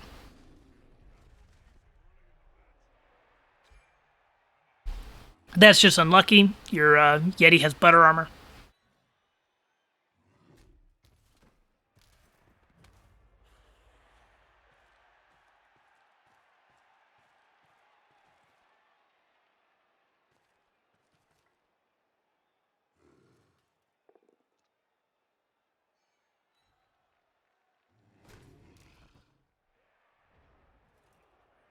Don't open the cage. Uh, just go after the skellies. Like exposed blitzers, Tomb Guardians with the claw. Yeah, I can see that. That's fair. Uh,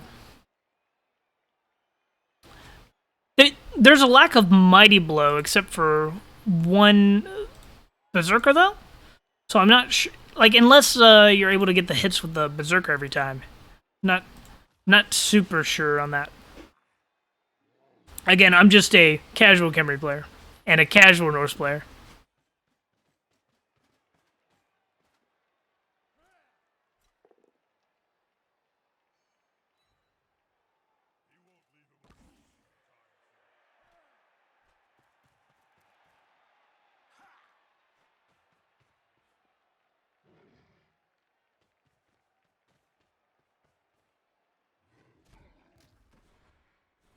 Yeah, I have two Mighty Blow as well. Is kind of my thinking.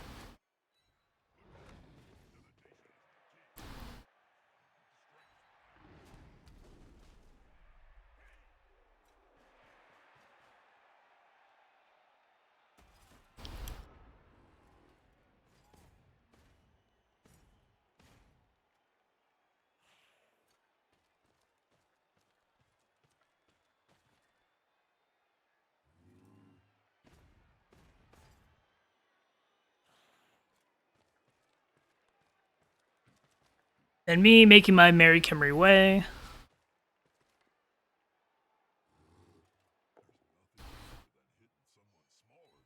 And you'll notice that these Norse have amazing armor. I don't think I got a single removal on a Norse player besides the Yeti the entire first drive. Like, Mighty Blow is a lie. Where's my piling on?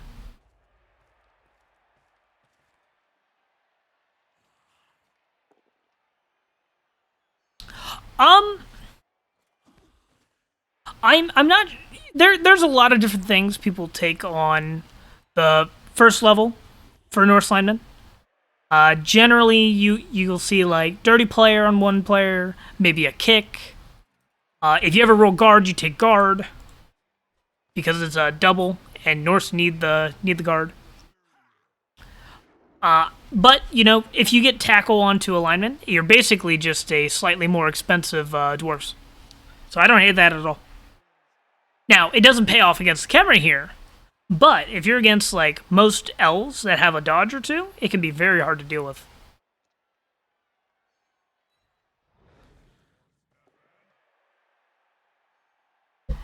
Yep, and that was a good spot on the surf. I was careless with my positioning.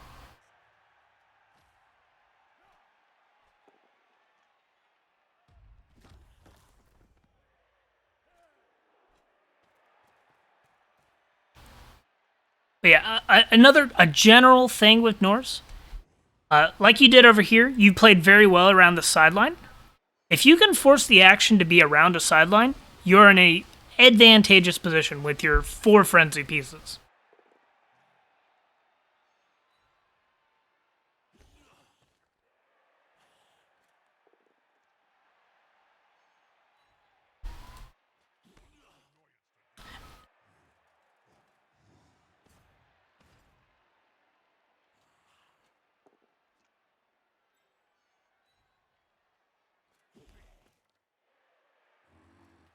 Five if the Yeti ever stuck around. Yeah, that's a good point.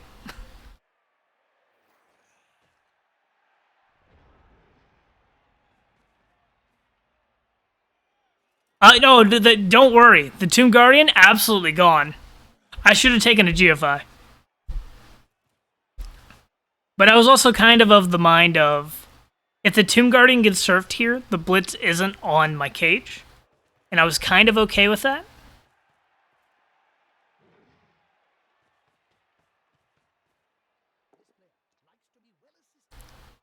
But now the Norse are up players on the Khemri.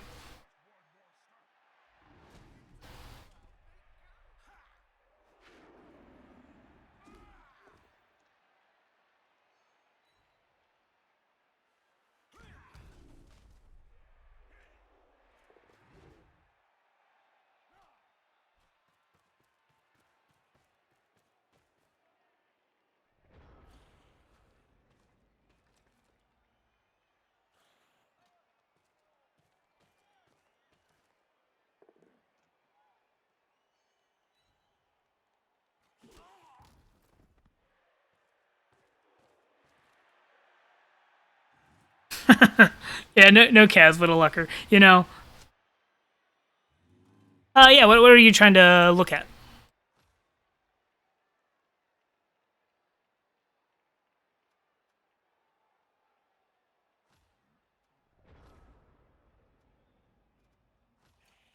Back to.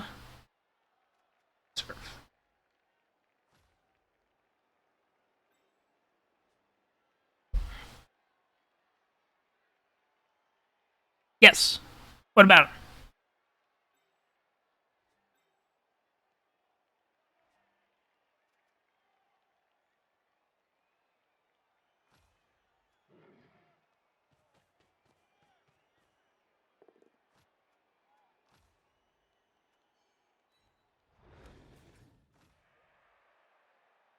No, no. He made it so that you had a 2 dice frenzy instead of 1 dice. He was important.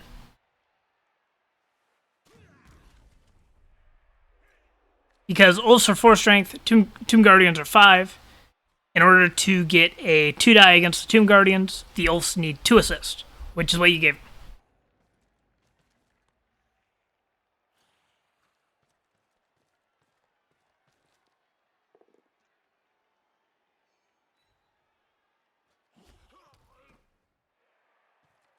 Okay, and then I'm forced to deal with all the basing you did.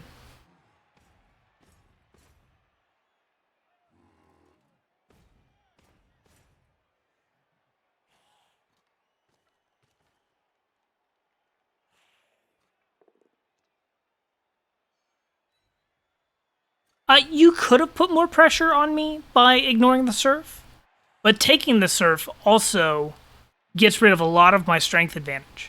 Because every Tomb Guardian I'm missing is a huge blow to my ability to push through your own lines. Because now you can just wrap around.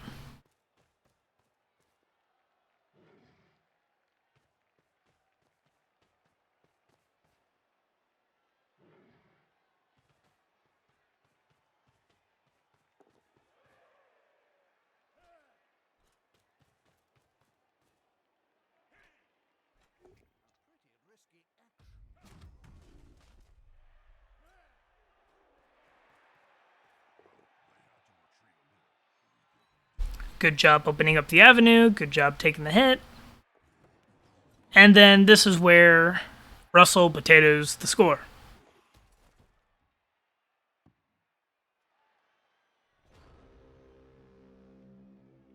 But no, like your first half was phenomenally good for a new player.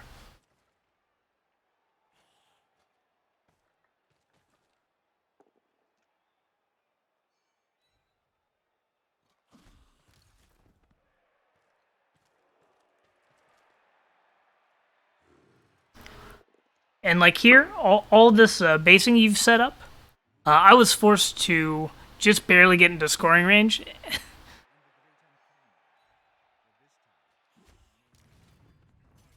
There we go. First Norse removal.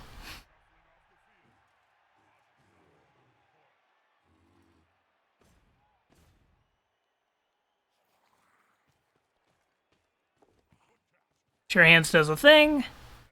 And then I'm counting the squares and being like, well, this sucks. I needed to take both GF5s to take 2 GF5s on the next turn. And I decided that the best place to be was to be next to the Berserker. For 1 second, I thought the Tomb Guardian was about to pick up the ball. Well, just you wait. Yeah, this player is 1, 2, 3, 4, 5, 6, exactly 8 squares away.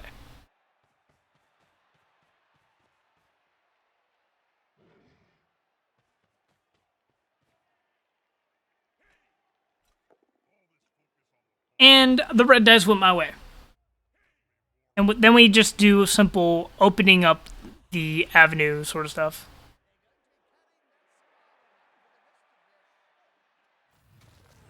Regen is fixed skill.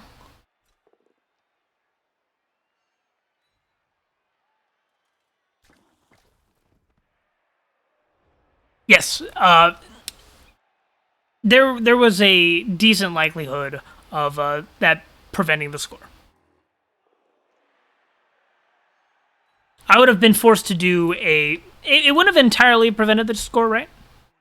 Because I could have looked for a chain push over here in some which way. Bring this person here.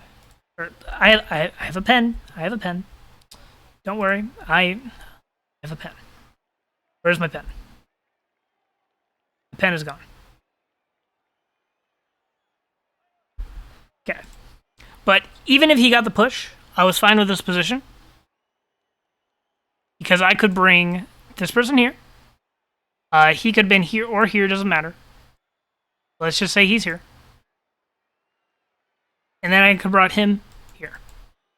Take this. This is a T-shape. Get the push. Then I had to take some other hits, and it would have been awful.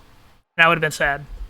But definitely doable, even if it was a push. Now, if it was 2 pushes, I would have been completely boned. Not able to do anything.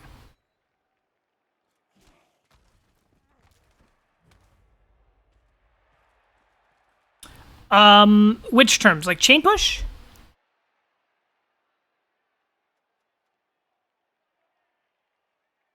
Basing and potatoing. Okay, basing is... Let me grab the pen again. Okay.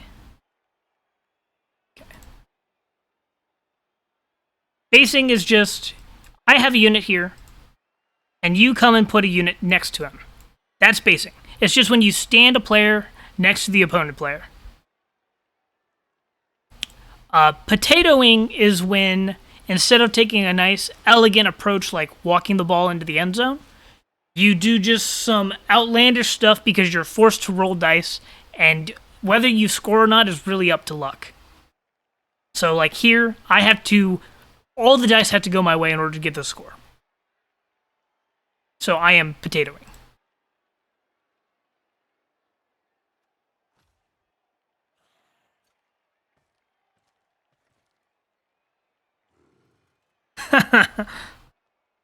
There's usually some amount of potato in every score.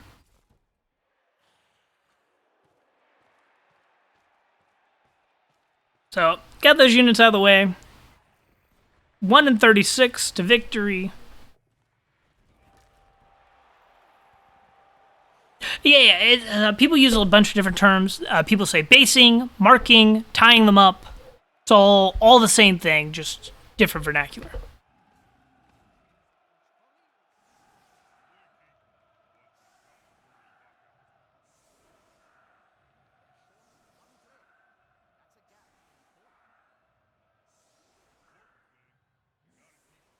Well, it was, but I failed the last GFI. But I believe that double GFI with a reroll is a 93% play. But all the pushes and stuff before that were the part that I was pretty suspicious of, because I had to take two die blocks without block.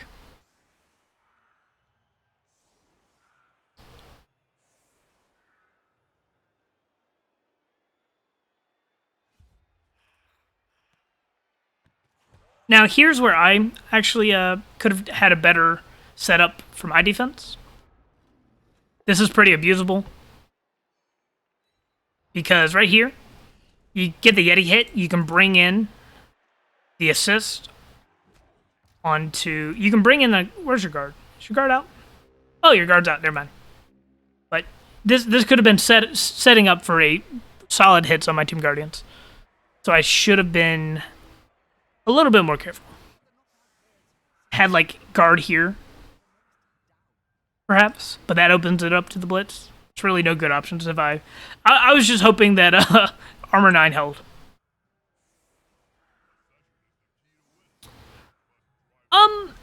One turn touchdown was potentially technically possible, but the way that I set up, I have a lot of units in the way right here.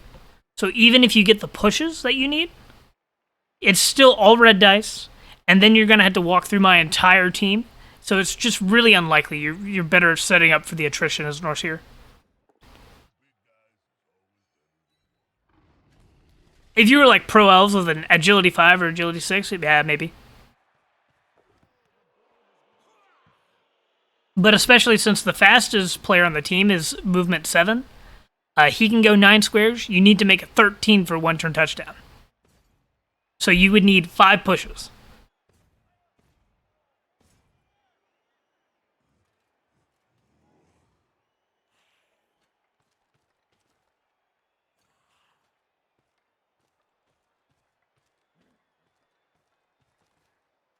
Oh, yeah, that's actually a great point. A diagonal hits. It's a so when you're setting up hits, you generally want your first hits to be diagonal, because then you can push the unit down the line and get more hits if it wasn't a knockdown. So here, if you move the Yeti to the left and took the hit, you'd be more likely to be in an advantageous position. Because I was doing what's called a frenzy trap, and that's where you just have a support piece next to another player, so that if a frenzy piece doesn't knock down on the first hit, they now have to take red dice.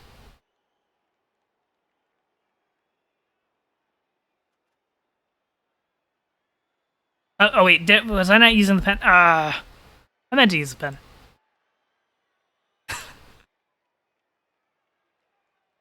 But yeah, so frenzy trap, right? Let's go over frenzy traps. So this unit with frenzy, he takes a hit on 2 dice. But now, this player goes right here, and you're now taking a red die block instead of a two die block. So just having a unit right next to the target, that's a frenzy trap.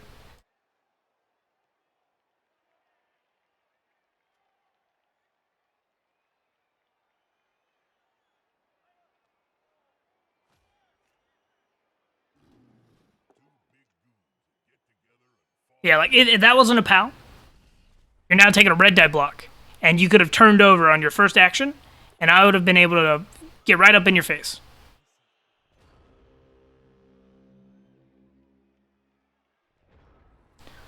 Also, be aware that there is such a thing as a 3 red die block.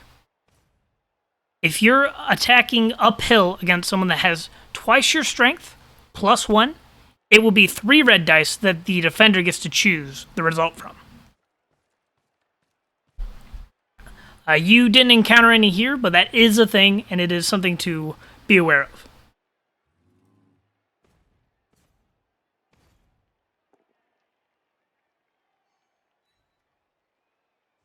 Yeah, exactly. And I love that picture. It was like 3 POWs on 3 red dice. That was wonderful.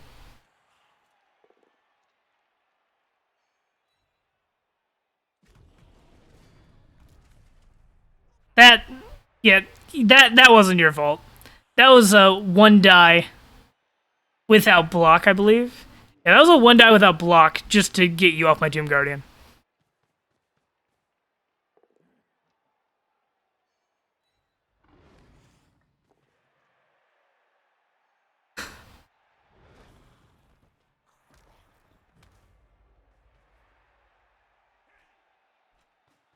Yeah, we had a good chuckle when that one happened.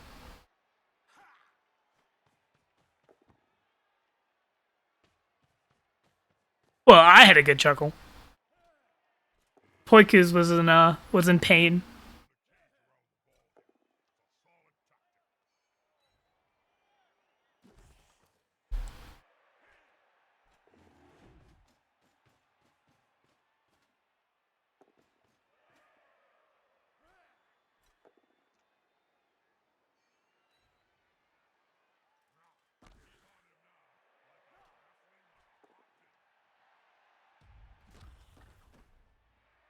Yep, hitting guard piece is a good piece to hit.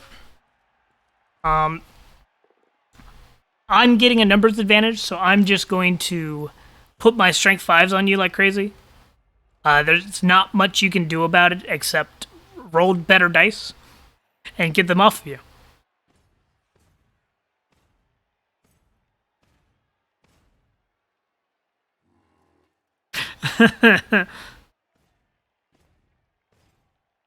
You hate to see the first turn dead.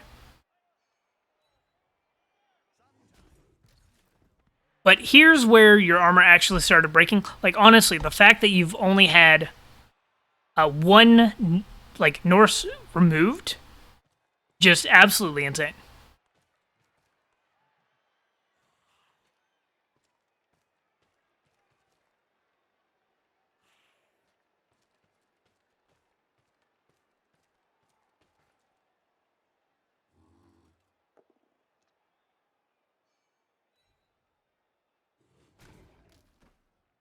And here's actually another example of the using a high strength to deal with a problem piece. So, like, you remember with the ogre where I was saying you can just kind of base the black orc, resolve that problem? I basically kept this Tomb Guardian on your Ulf just to keep him out of the play, because your Ulf honestly would do more than my Tomb Guardian just standing around. Now, this was a really aggressive rotate, but if it managed to work, you were basically home free, because I committed very far forwards. But let me show you what I saw last turn, right? Okay. So this was me back up a little bit more. Okay. So I saw your ball here, and I saw most of your forces gathered in the center. So I was looking for a way to control which way you went, right? I want you to go to the right where most of my units are, and that's also where most of your units are. So I decided I'm going to commit one Tomb Guardian very far forwards to zone you away from the left, and I'm going to punch your Ulf to zone you away from the left. And then I committed all my forces a little bit further to the right. But even then, I almost pushed a little too far forwards, and you almost snuck around me. So then we go through, it ends up like this. And I was trying to form a wall between these three players and the rest of your team, but I just didn't respect your movement enough. So you almost made good use of that.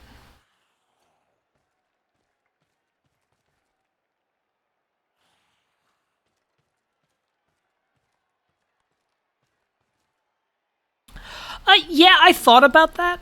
But I was more thinking that Poikuz had been very, very willing to throw red dice, and I didn't want the Berserker to be able to push one Tomb Guardian off.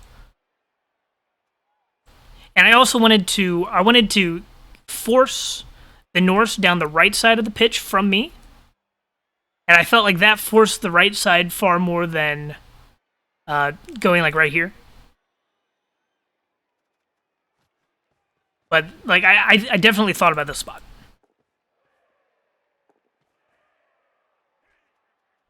I'll switch back to the other video.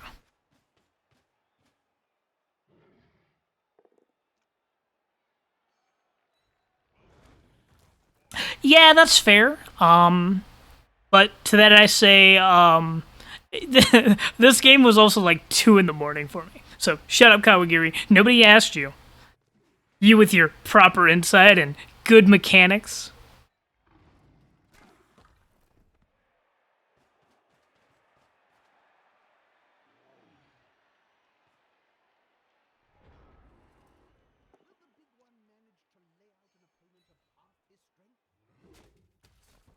But yep.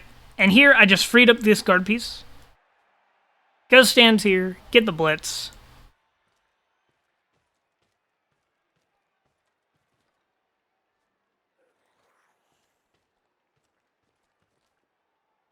And I just really try to pin you into the side here.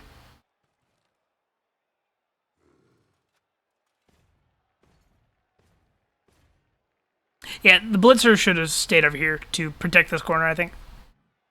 Marking the stun player doesn't do much.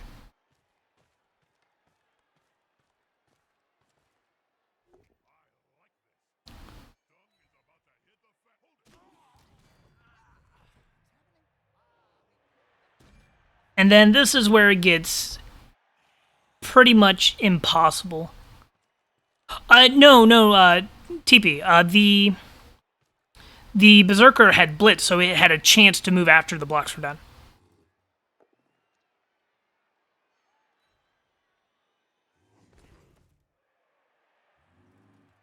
And then still, I'm very happy with this Ulf just being away from the play. And I did not follow because I didn't care about the surf. I wanted to be able to rotate back towards the ball with this Tomb Guardian, and I would have had a head start over your Ulf if you chose not to base me, or if I got a stun. But if the ball wasn't contested like this, I would have just followed you to go for the surf.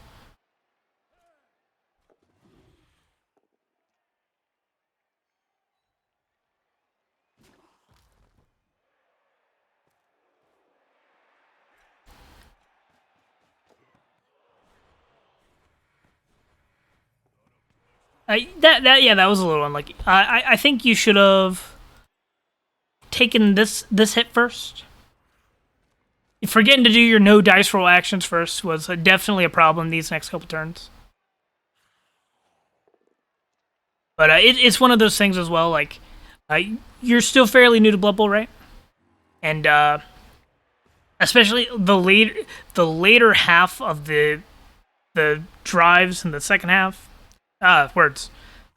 The later turns can be very mentally draining, just because you've already played like an hour of Blood Bowl.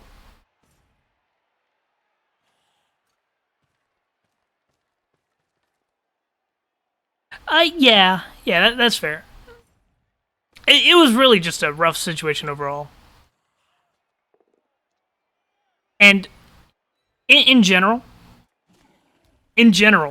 I think the low TV Norse versus or mid to low mid TV Norse versus low mid TV Khemri is a very hard matchup, especially when you start getting behind on attrition, which is what happened in the second half.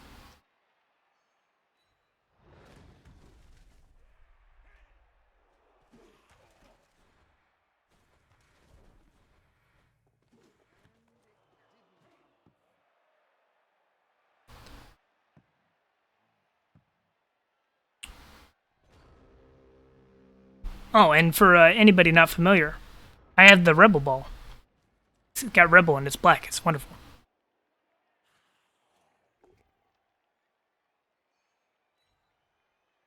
And here I am, setting up pushes and surfs and stuff because I wanted to play Norse this game.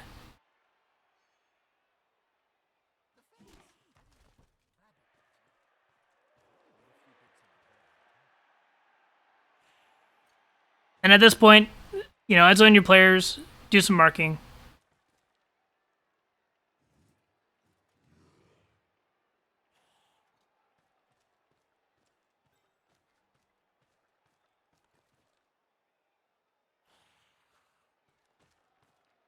Set up my SPP generating hits, that sort of thing, which I didn't get them, by the way. Spoiler alert, I did not get any SPP from hitting things.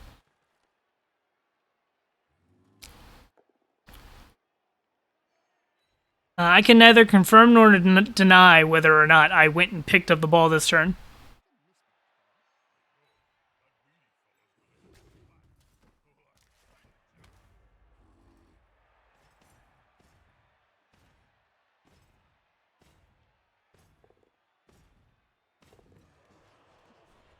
And this is the position you want to be in when you're gonna greed. I decided the 55% pickup with the reroll, pretty good odds. And at this point, there's nothing you could do. It's all just really in vain. The only thing I would have said to do is, on that turn, just pick this guy up, go for the blitz. It's a lot of dice, but that's like your only play to gracefully lose 0-1. Well, no. You see, I already determined. I'm already so ahead on players, and there's 4 turns left, and I'm greeting already. Not re-rolling it makes it like a 25% play or something like that. Re-rolling, that makes it a 55% pickup. And I've already won the game. Losing the ball here does not matter.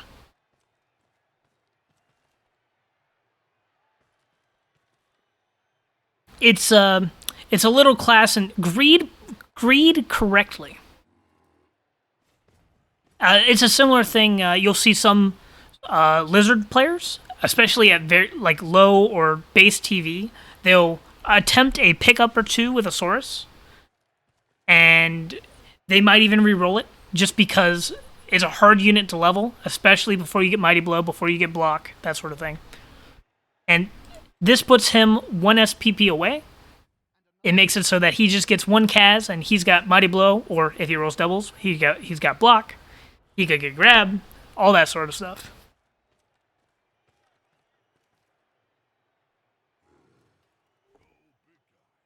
And you just set up your blocks, take the 3 dies, get more KOs.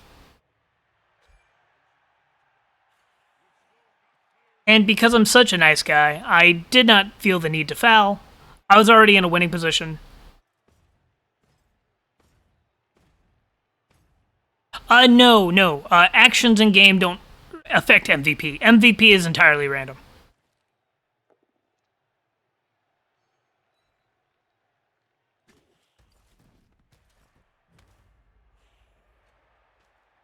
Yes, entirely random. It can go to players that's only action was to take 1 block, fail, and die.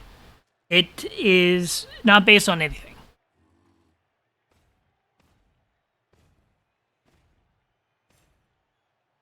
Yes, you can get an MVP on a dead player. You can actually get MVP on your dead player, and then that dead player can then get MVP on the opposing team if they're like Necro or somebody that revives players. The double MVP.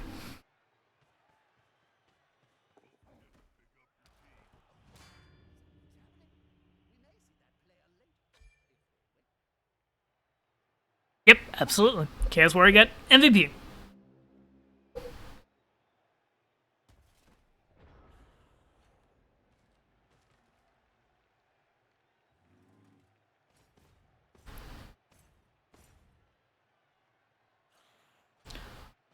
Also, I was fine greeting a hit on 3 dice, especially with this block player, because I wanted SPP. And I did not get it.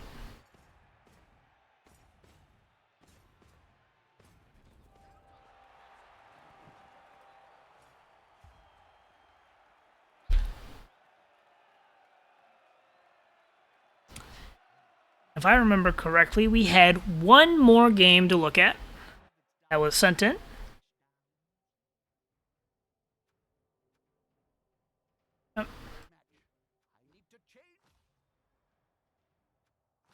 Let's take a look. It should be Baroque and Roll. Baroque. Like the artwork, yeah.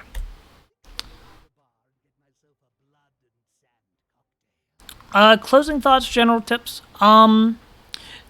Use your Dauntless a little more. Maybe get more familiar with how dodges work. Oh, thanks for joining, TP. Is it not pronounced Baroque? Is it Baroque? I thought it was Baroque. Oh, it's Baroque because it makes the pun better. Yeah, you're right. Regardless of if it's correct, it completes the pun. Okay. So we have Jeff versus Cooney. The Amazons choose to receive. That's even fan factor.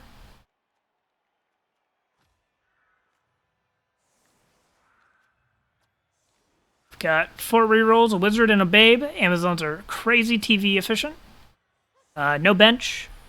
Removal stick.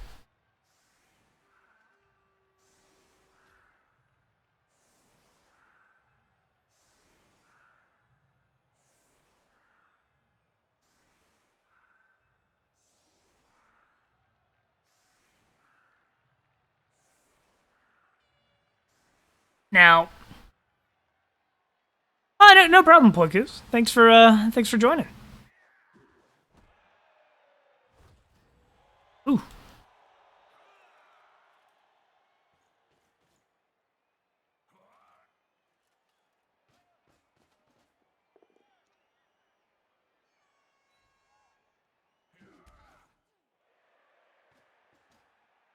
Pretty good players all around.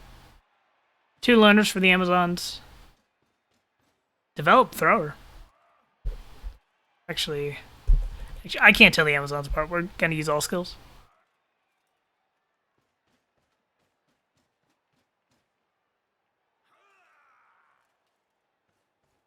Blitz is hard to go against. The main thing you could have done is been spaced out a little bit more. Let's go ahead. Bring out the pen that I keep forgetting about. Yeah, just like this player. Put him right here. Like one of these players right here. Makes it much harder for the Dark Elves to get back behind you. Just every space outwards you go, anyone trying to invade your side of the pitch has to take like 3 extra spaces because they have to go around and then back in.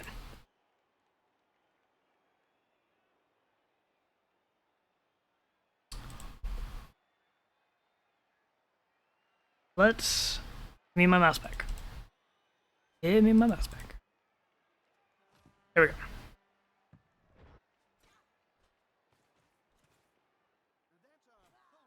Didn't take a blitz action. The Dark Elves didn't. I think they just kind of forgot.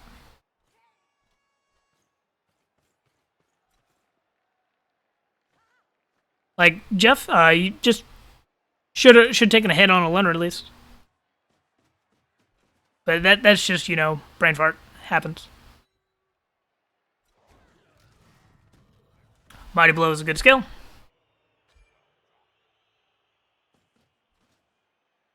Yep. And if I'm Jeff, I definitely want to get rid of this Amazon, this strength piece, this guard piece. So definitely use your tackle every turn you can to try and hit units.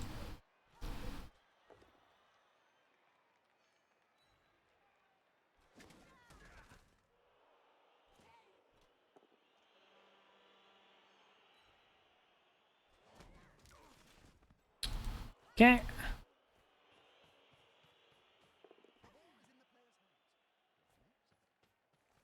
Now, with a developed thrower, you're able to play backwards a little bit as Amazons. Not have to advance too aggressively.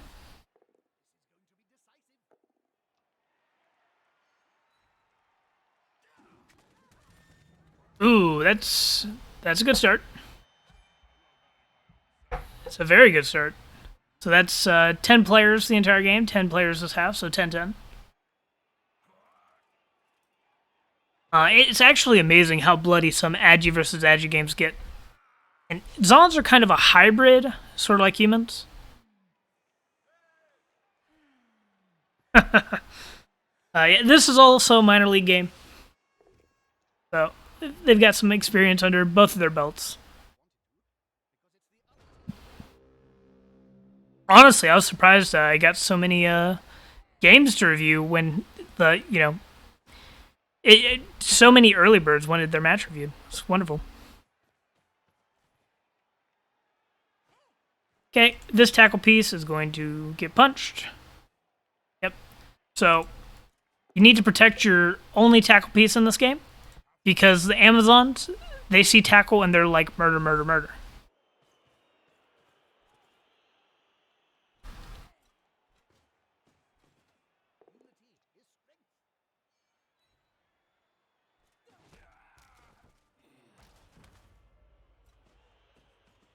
Yes.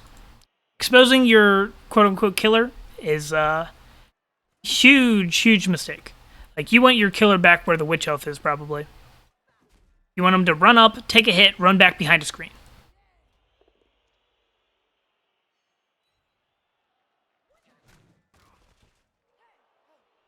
And every chance you get, you want to hit their killer. Like, it's exposed here. It's a cage corner. Perfect target.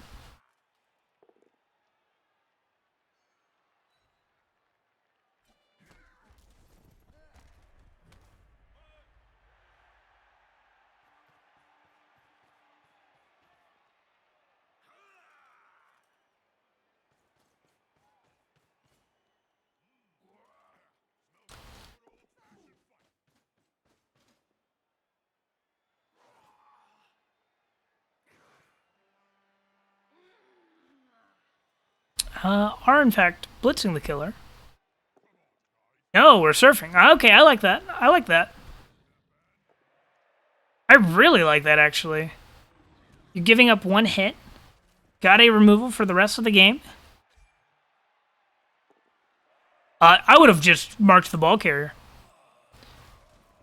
It opens you up to another hit, but if you mark the ball, that's a lot of pressure. Because then the blitz basically has to come on your Witch Elf. You have wrestle. You have dodge.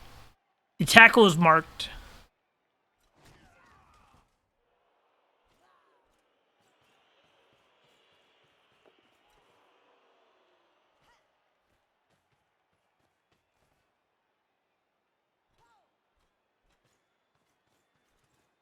That was very well done, Surf. Good setup.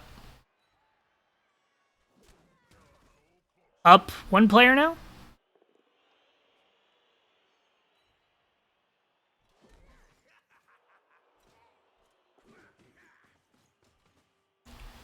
Dons are getting into a actual cage. You have a lot of blocks available. Absolutely. I feel like the main power of a frenzy piece is that every 3 games, the person you're going against is going to forget about the frenzy for the first surf.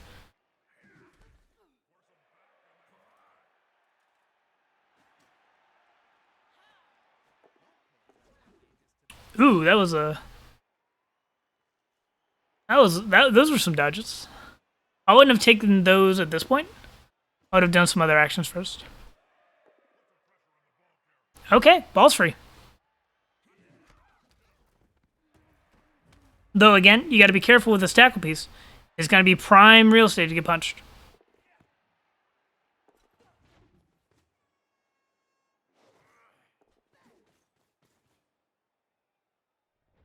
And honestly, you could almost consider a gang foul. The problem with that is if you lose another player as the Amazons, you're in a very, very bad position.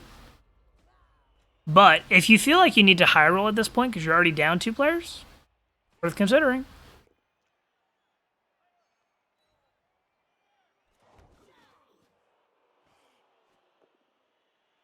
Worst case scenario for the Amazons here is they now end up blowing their wizard to get the ball back and don't even get to score.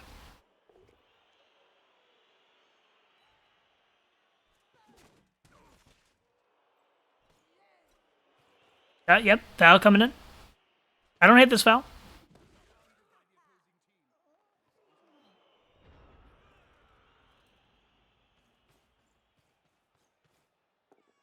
Dark Elves are probably just looking for more attrition from here on. Yeah, that's true. getting scored on and using the wizard. Yeah. Well, yeah, it's pretty bad.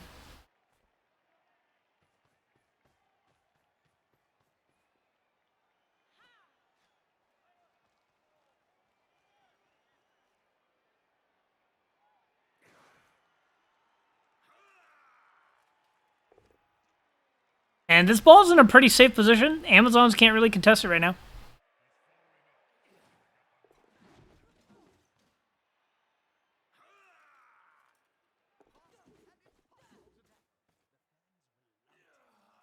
Yeah, I like this.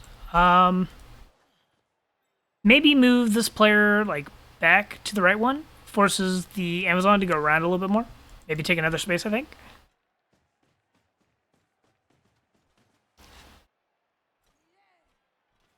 That should have just been the blitz, I believe.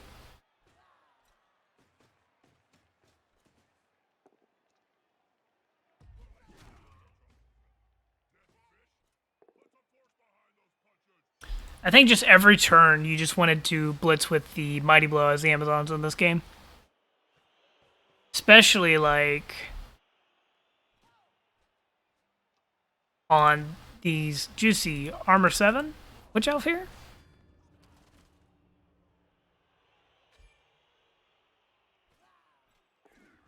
Not quite in scoring range. Marks the ball.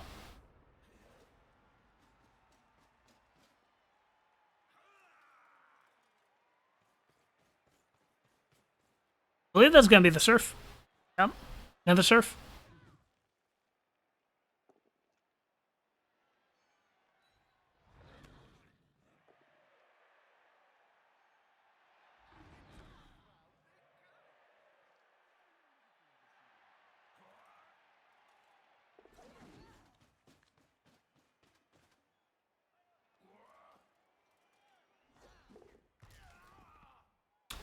Double ones. Those happen. I liked what you were doing though. You were bringing this unit up here to go and place the ball there.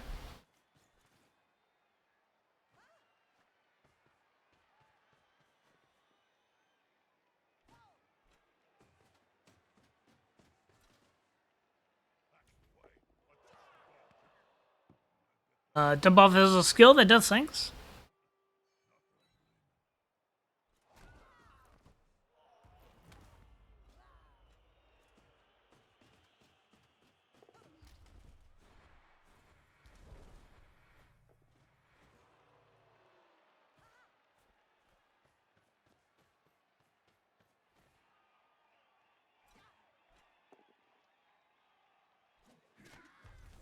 Okay.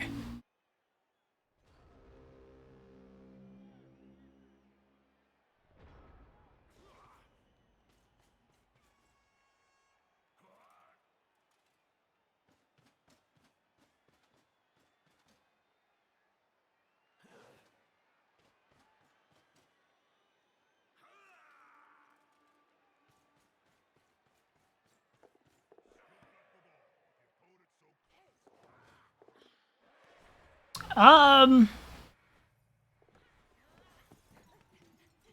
think you're better off not passing there. That's a what?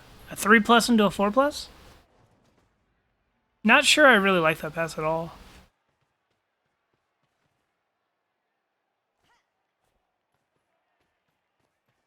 I think possession has changed 3 or 4 times. Been a little while.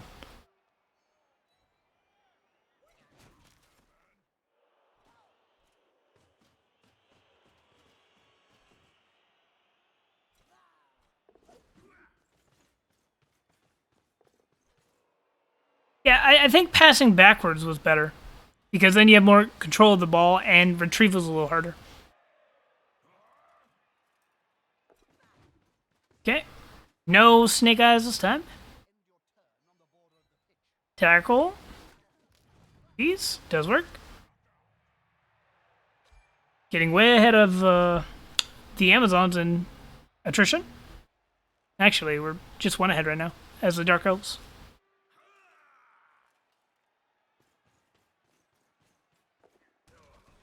Another one.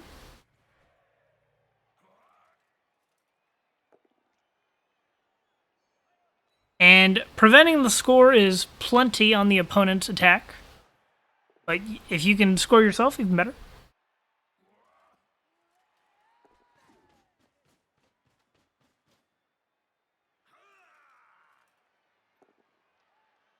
Get your scoring pieces. Can't score if you don't have scoring threats. Yada yada.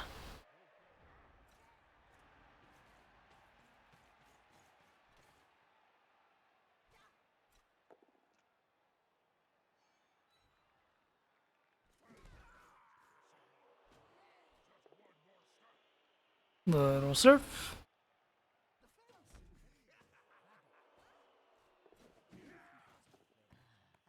Oh. Oh. Wow. Oh. That was a way to score.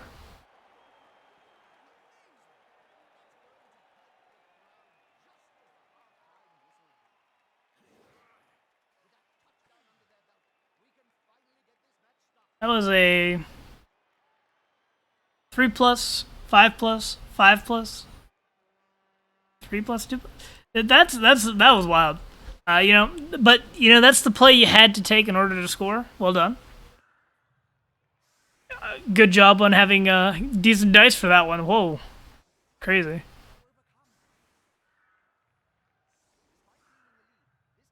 Dark Elves might technically be able to get one turn here. But without a reroll, I think I would just set up for more attrition. Score twice. Because movement 7. You need, like, what? Cloud pushes? But you have a frenzy piece. Probably worth it. You have frenzy and sidestep. Worth a try.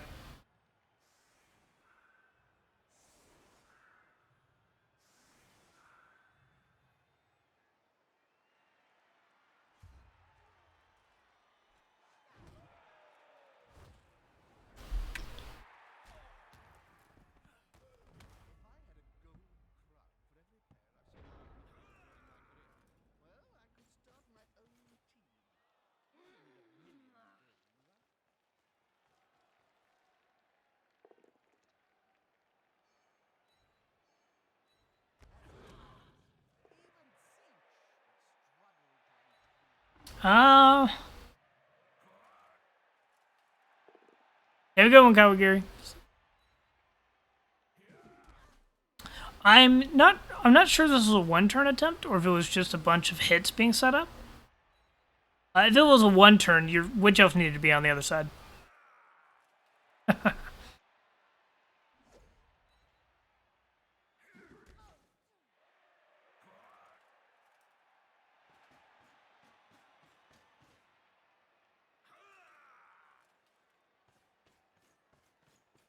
Yeah, potentially.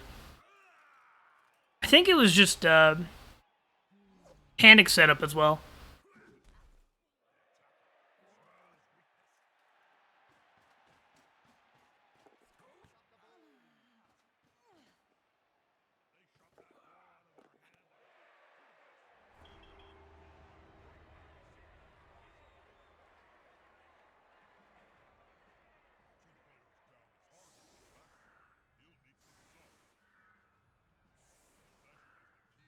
Two out versus none out. So Dark Elves can get massively ahead here.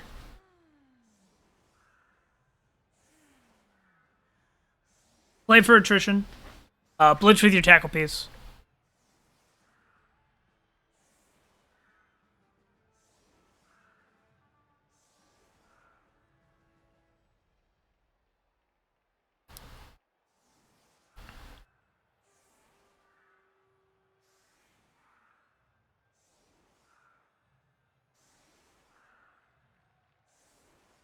Yep, set up the blitz, set up the hits, get the diagonals, yada yada.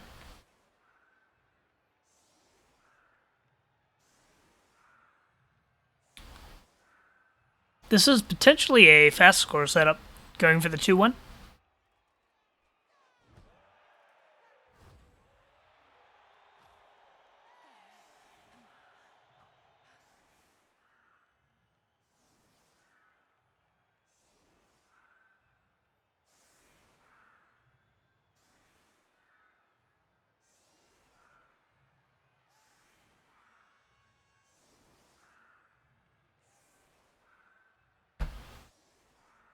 Well done separating your units. That forces the Dark Elves to bring in more players, activate more pieces to get the assist.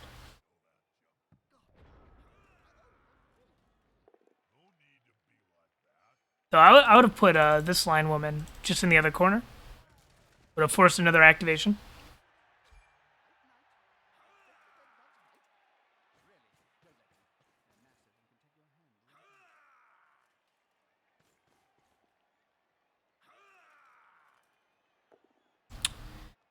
General turn ordering, I would take the hits with block first.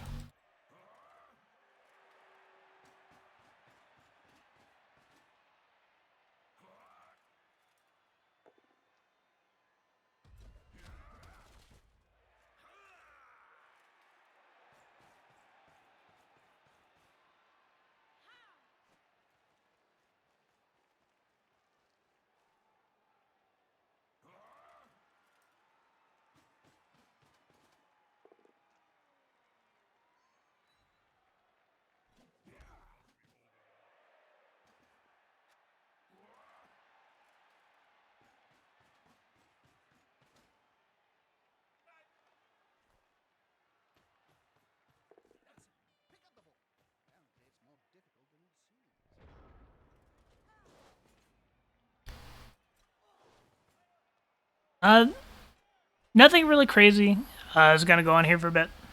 I don't think. Um, Ball is way out of the Amazon's reach. The Dark Elves are just gonna look to punch, go for 2 points. It's gonna be a little hard. It'd be hard to win this game, just because the Wizard is still in play.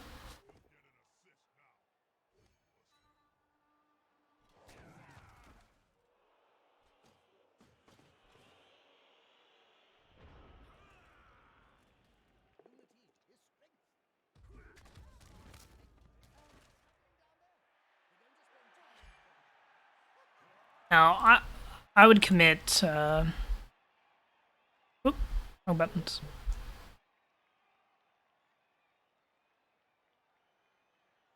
Yes, absolutely.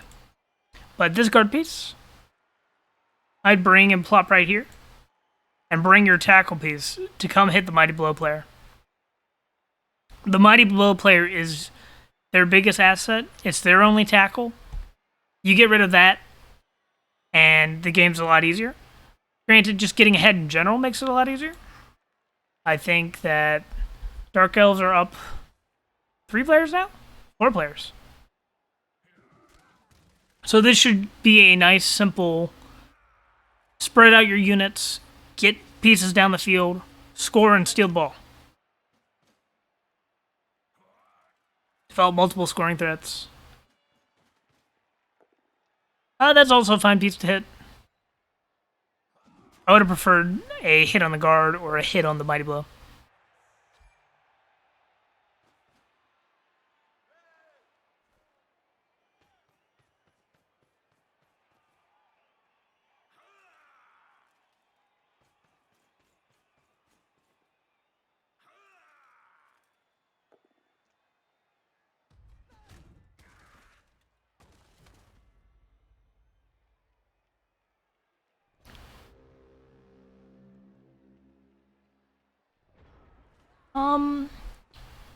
This is okay. Amazons can just bust through and base your ball with tackle, though. Should be what they're doing.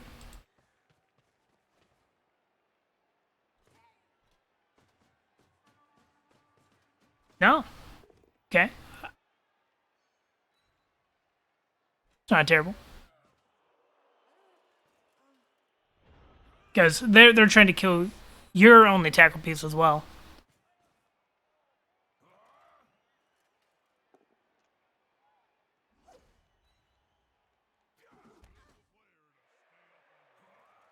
Then you should probably pull off to the left here. Bring your witch and mark the other side of the loner.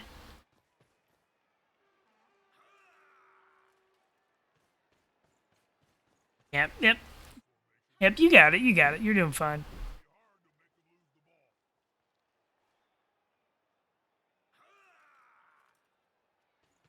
Yeah, the wizard, at the very least, might prevent the touchdown.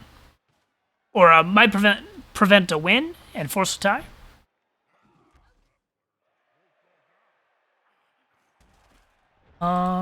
One, two, three, four. This is a blitz on the ball, even without anything.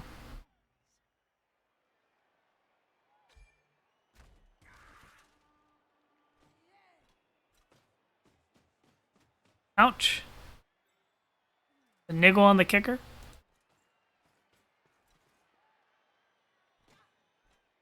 Yeah, that was a good fireball. Didn't respect the spacing of it. That was 5 units in the fireball. 3 got knocked down.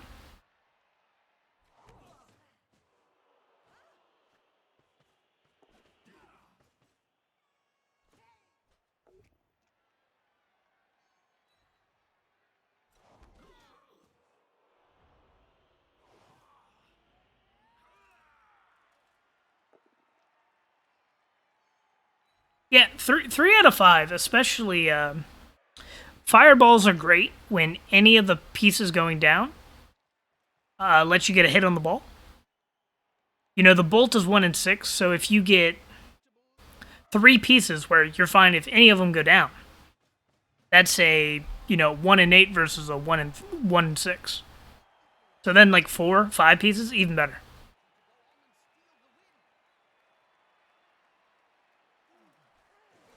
Now I still wouldn't use just a fireball for attrition. You see 6 pieces in a 3x3 and you throw a fireball. I wouldn't do that. But if doing so and knocking down a couple pieces got you access to the ball, 100% worth considering.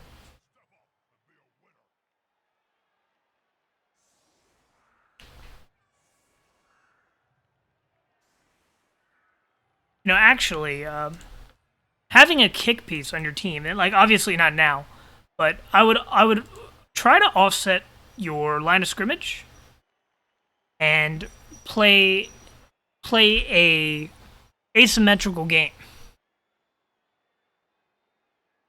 Because that allows you to, you know, if the attackers set up on the right side as well, you can kick it to the left side. If they set up opposite of you, you can kick it to the open side. Just run after it.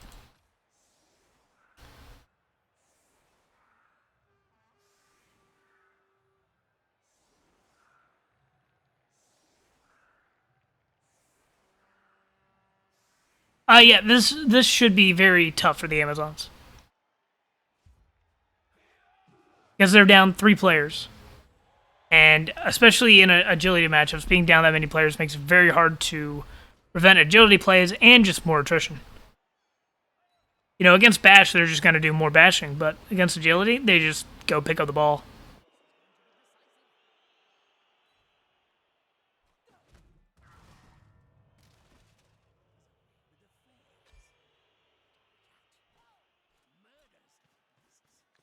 They're down. Oh, they're only down 1 player now, actually. They got their KO back in the, got removal there.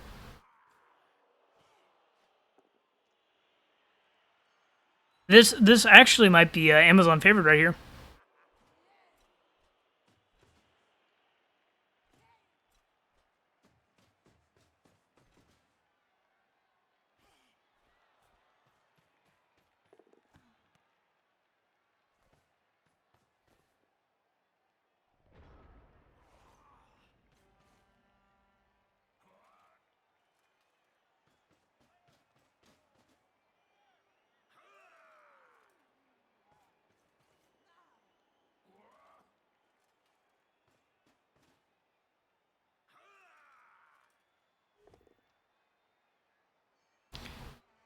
Now, as the Dark Elves, what you do here really depends on what your goal for the game is.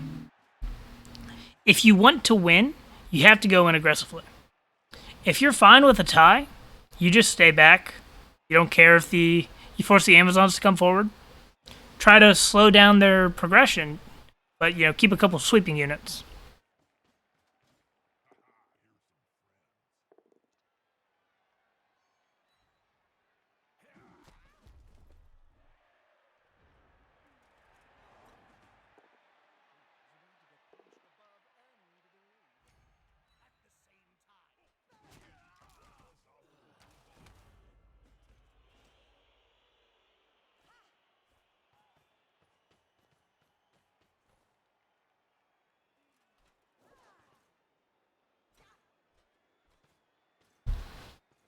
This ball looks like it's going to be pretty hittable.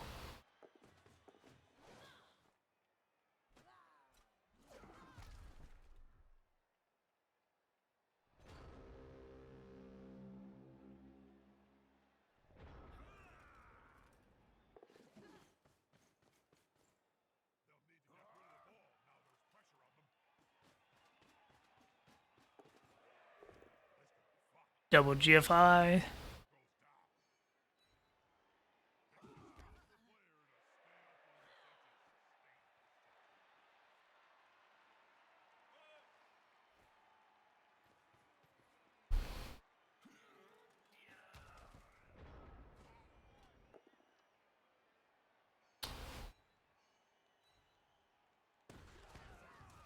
Good chain push. Play the ball.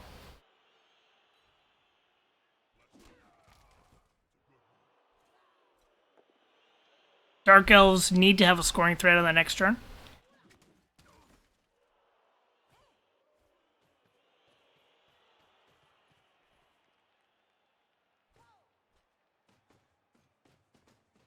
Yeah, I think the main problem right here is that the Dark Elves overcommitted behind the Amazons.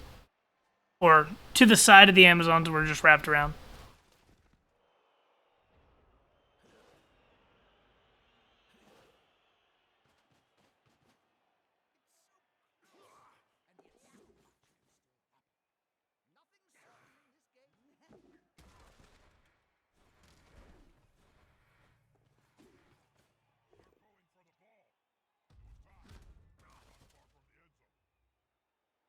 Yep, and then this should just be a simple matter of running the ball in.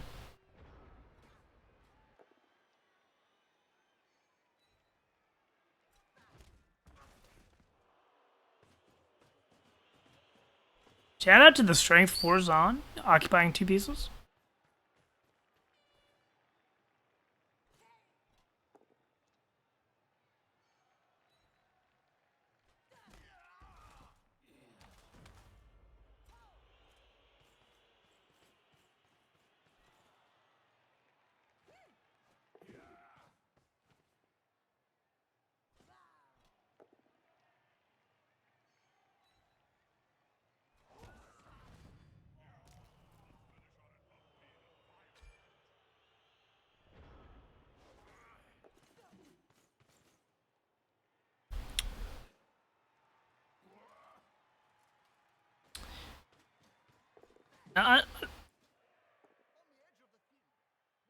There you go. Yeah, they probably were better off just going for the basic draw. But I think it also could have just been prevented with slightly different positioning. I'm not sure exactly. I'm not sure exactly what that is. I'm at the point where I'm just like brain drained from Blood Bowl. So I've not actually given this one the best. I've probably given this one the worst commentary of the match. I'll apologize to Jeff for that. But like the main thing I think in this game is like if you just use your tackle piece better, or make more blitzes with the tackle piece, you get even further ahead on the attrition. And also respect the fireball. That's about it. Nothing super crazy.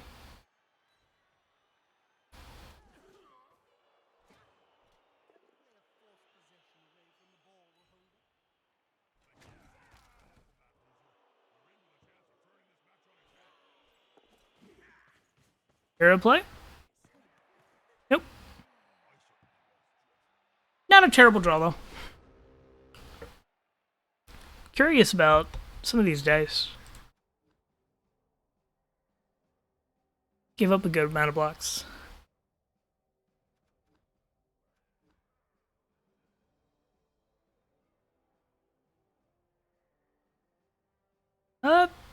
Pretty good dice overall. Couple extra skulls than you want.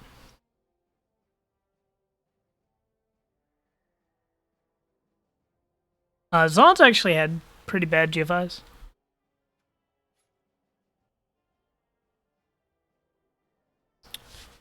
But okay. That was the last game that I had for today.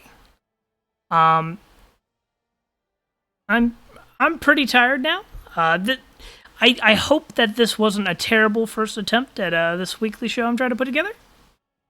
Next week, hopefully we'll have more college games. So I'm much better at explaining basics than I am the more higher level minors coach worthy lessons. So hopefully I'll get someone else who's better at that with either Agi teams or Bash teams, depending on what I get. Thanks everybody for joining in. Let's see who we can raid. See if there's any Rebbl streamers.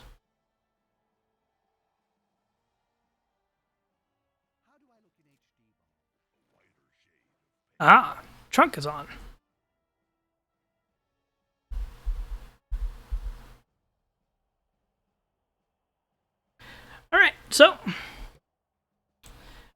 gonna head on over to Trunk's stream. Thank you all for tuning in. I'll hopefully get more polish as we go on. Y'all have a good one.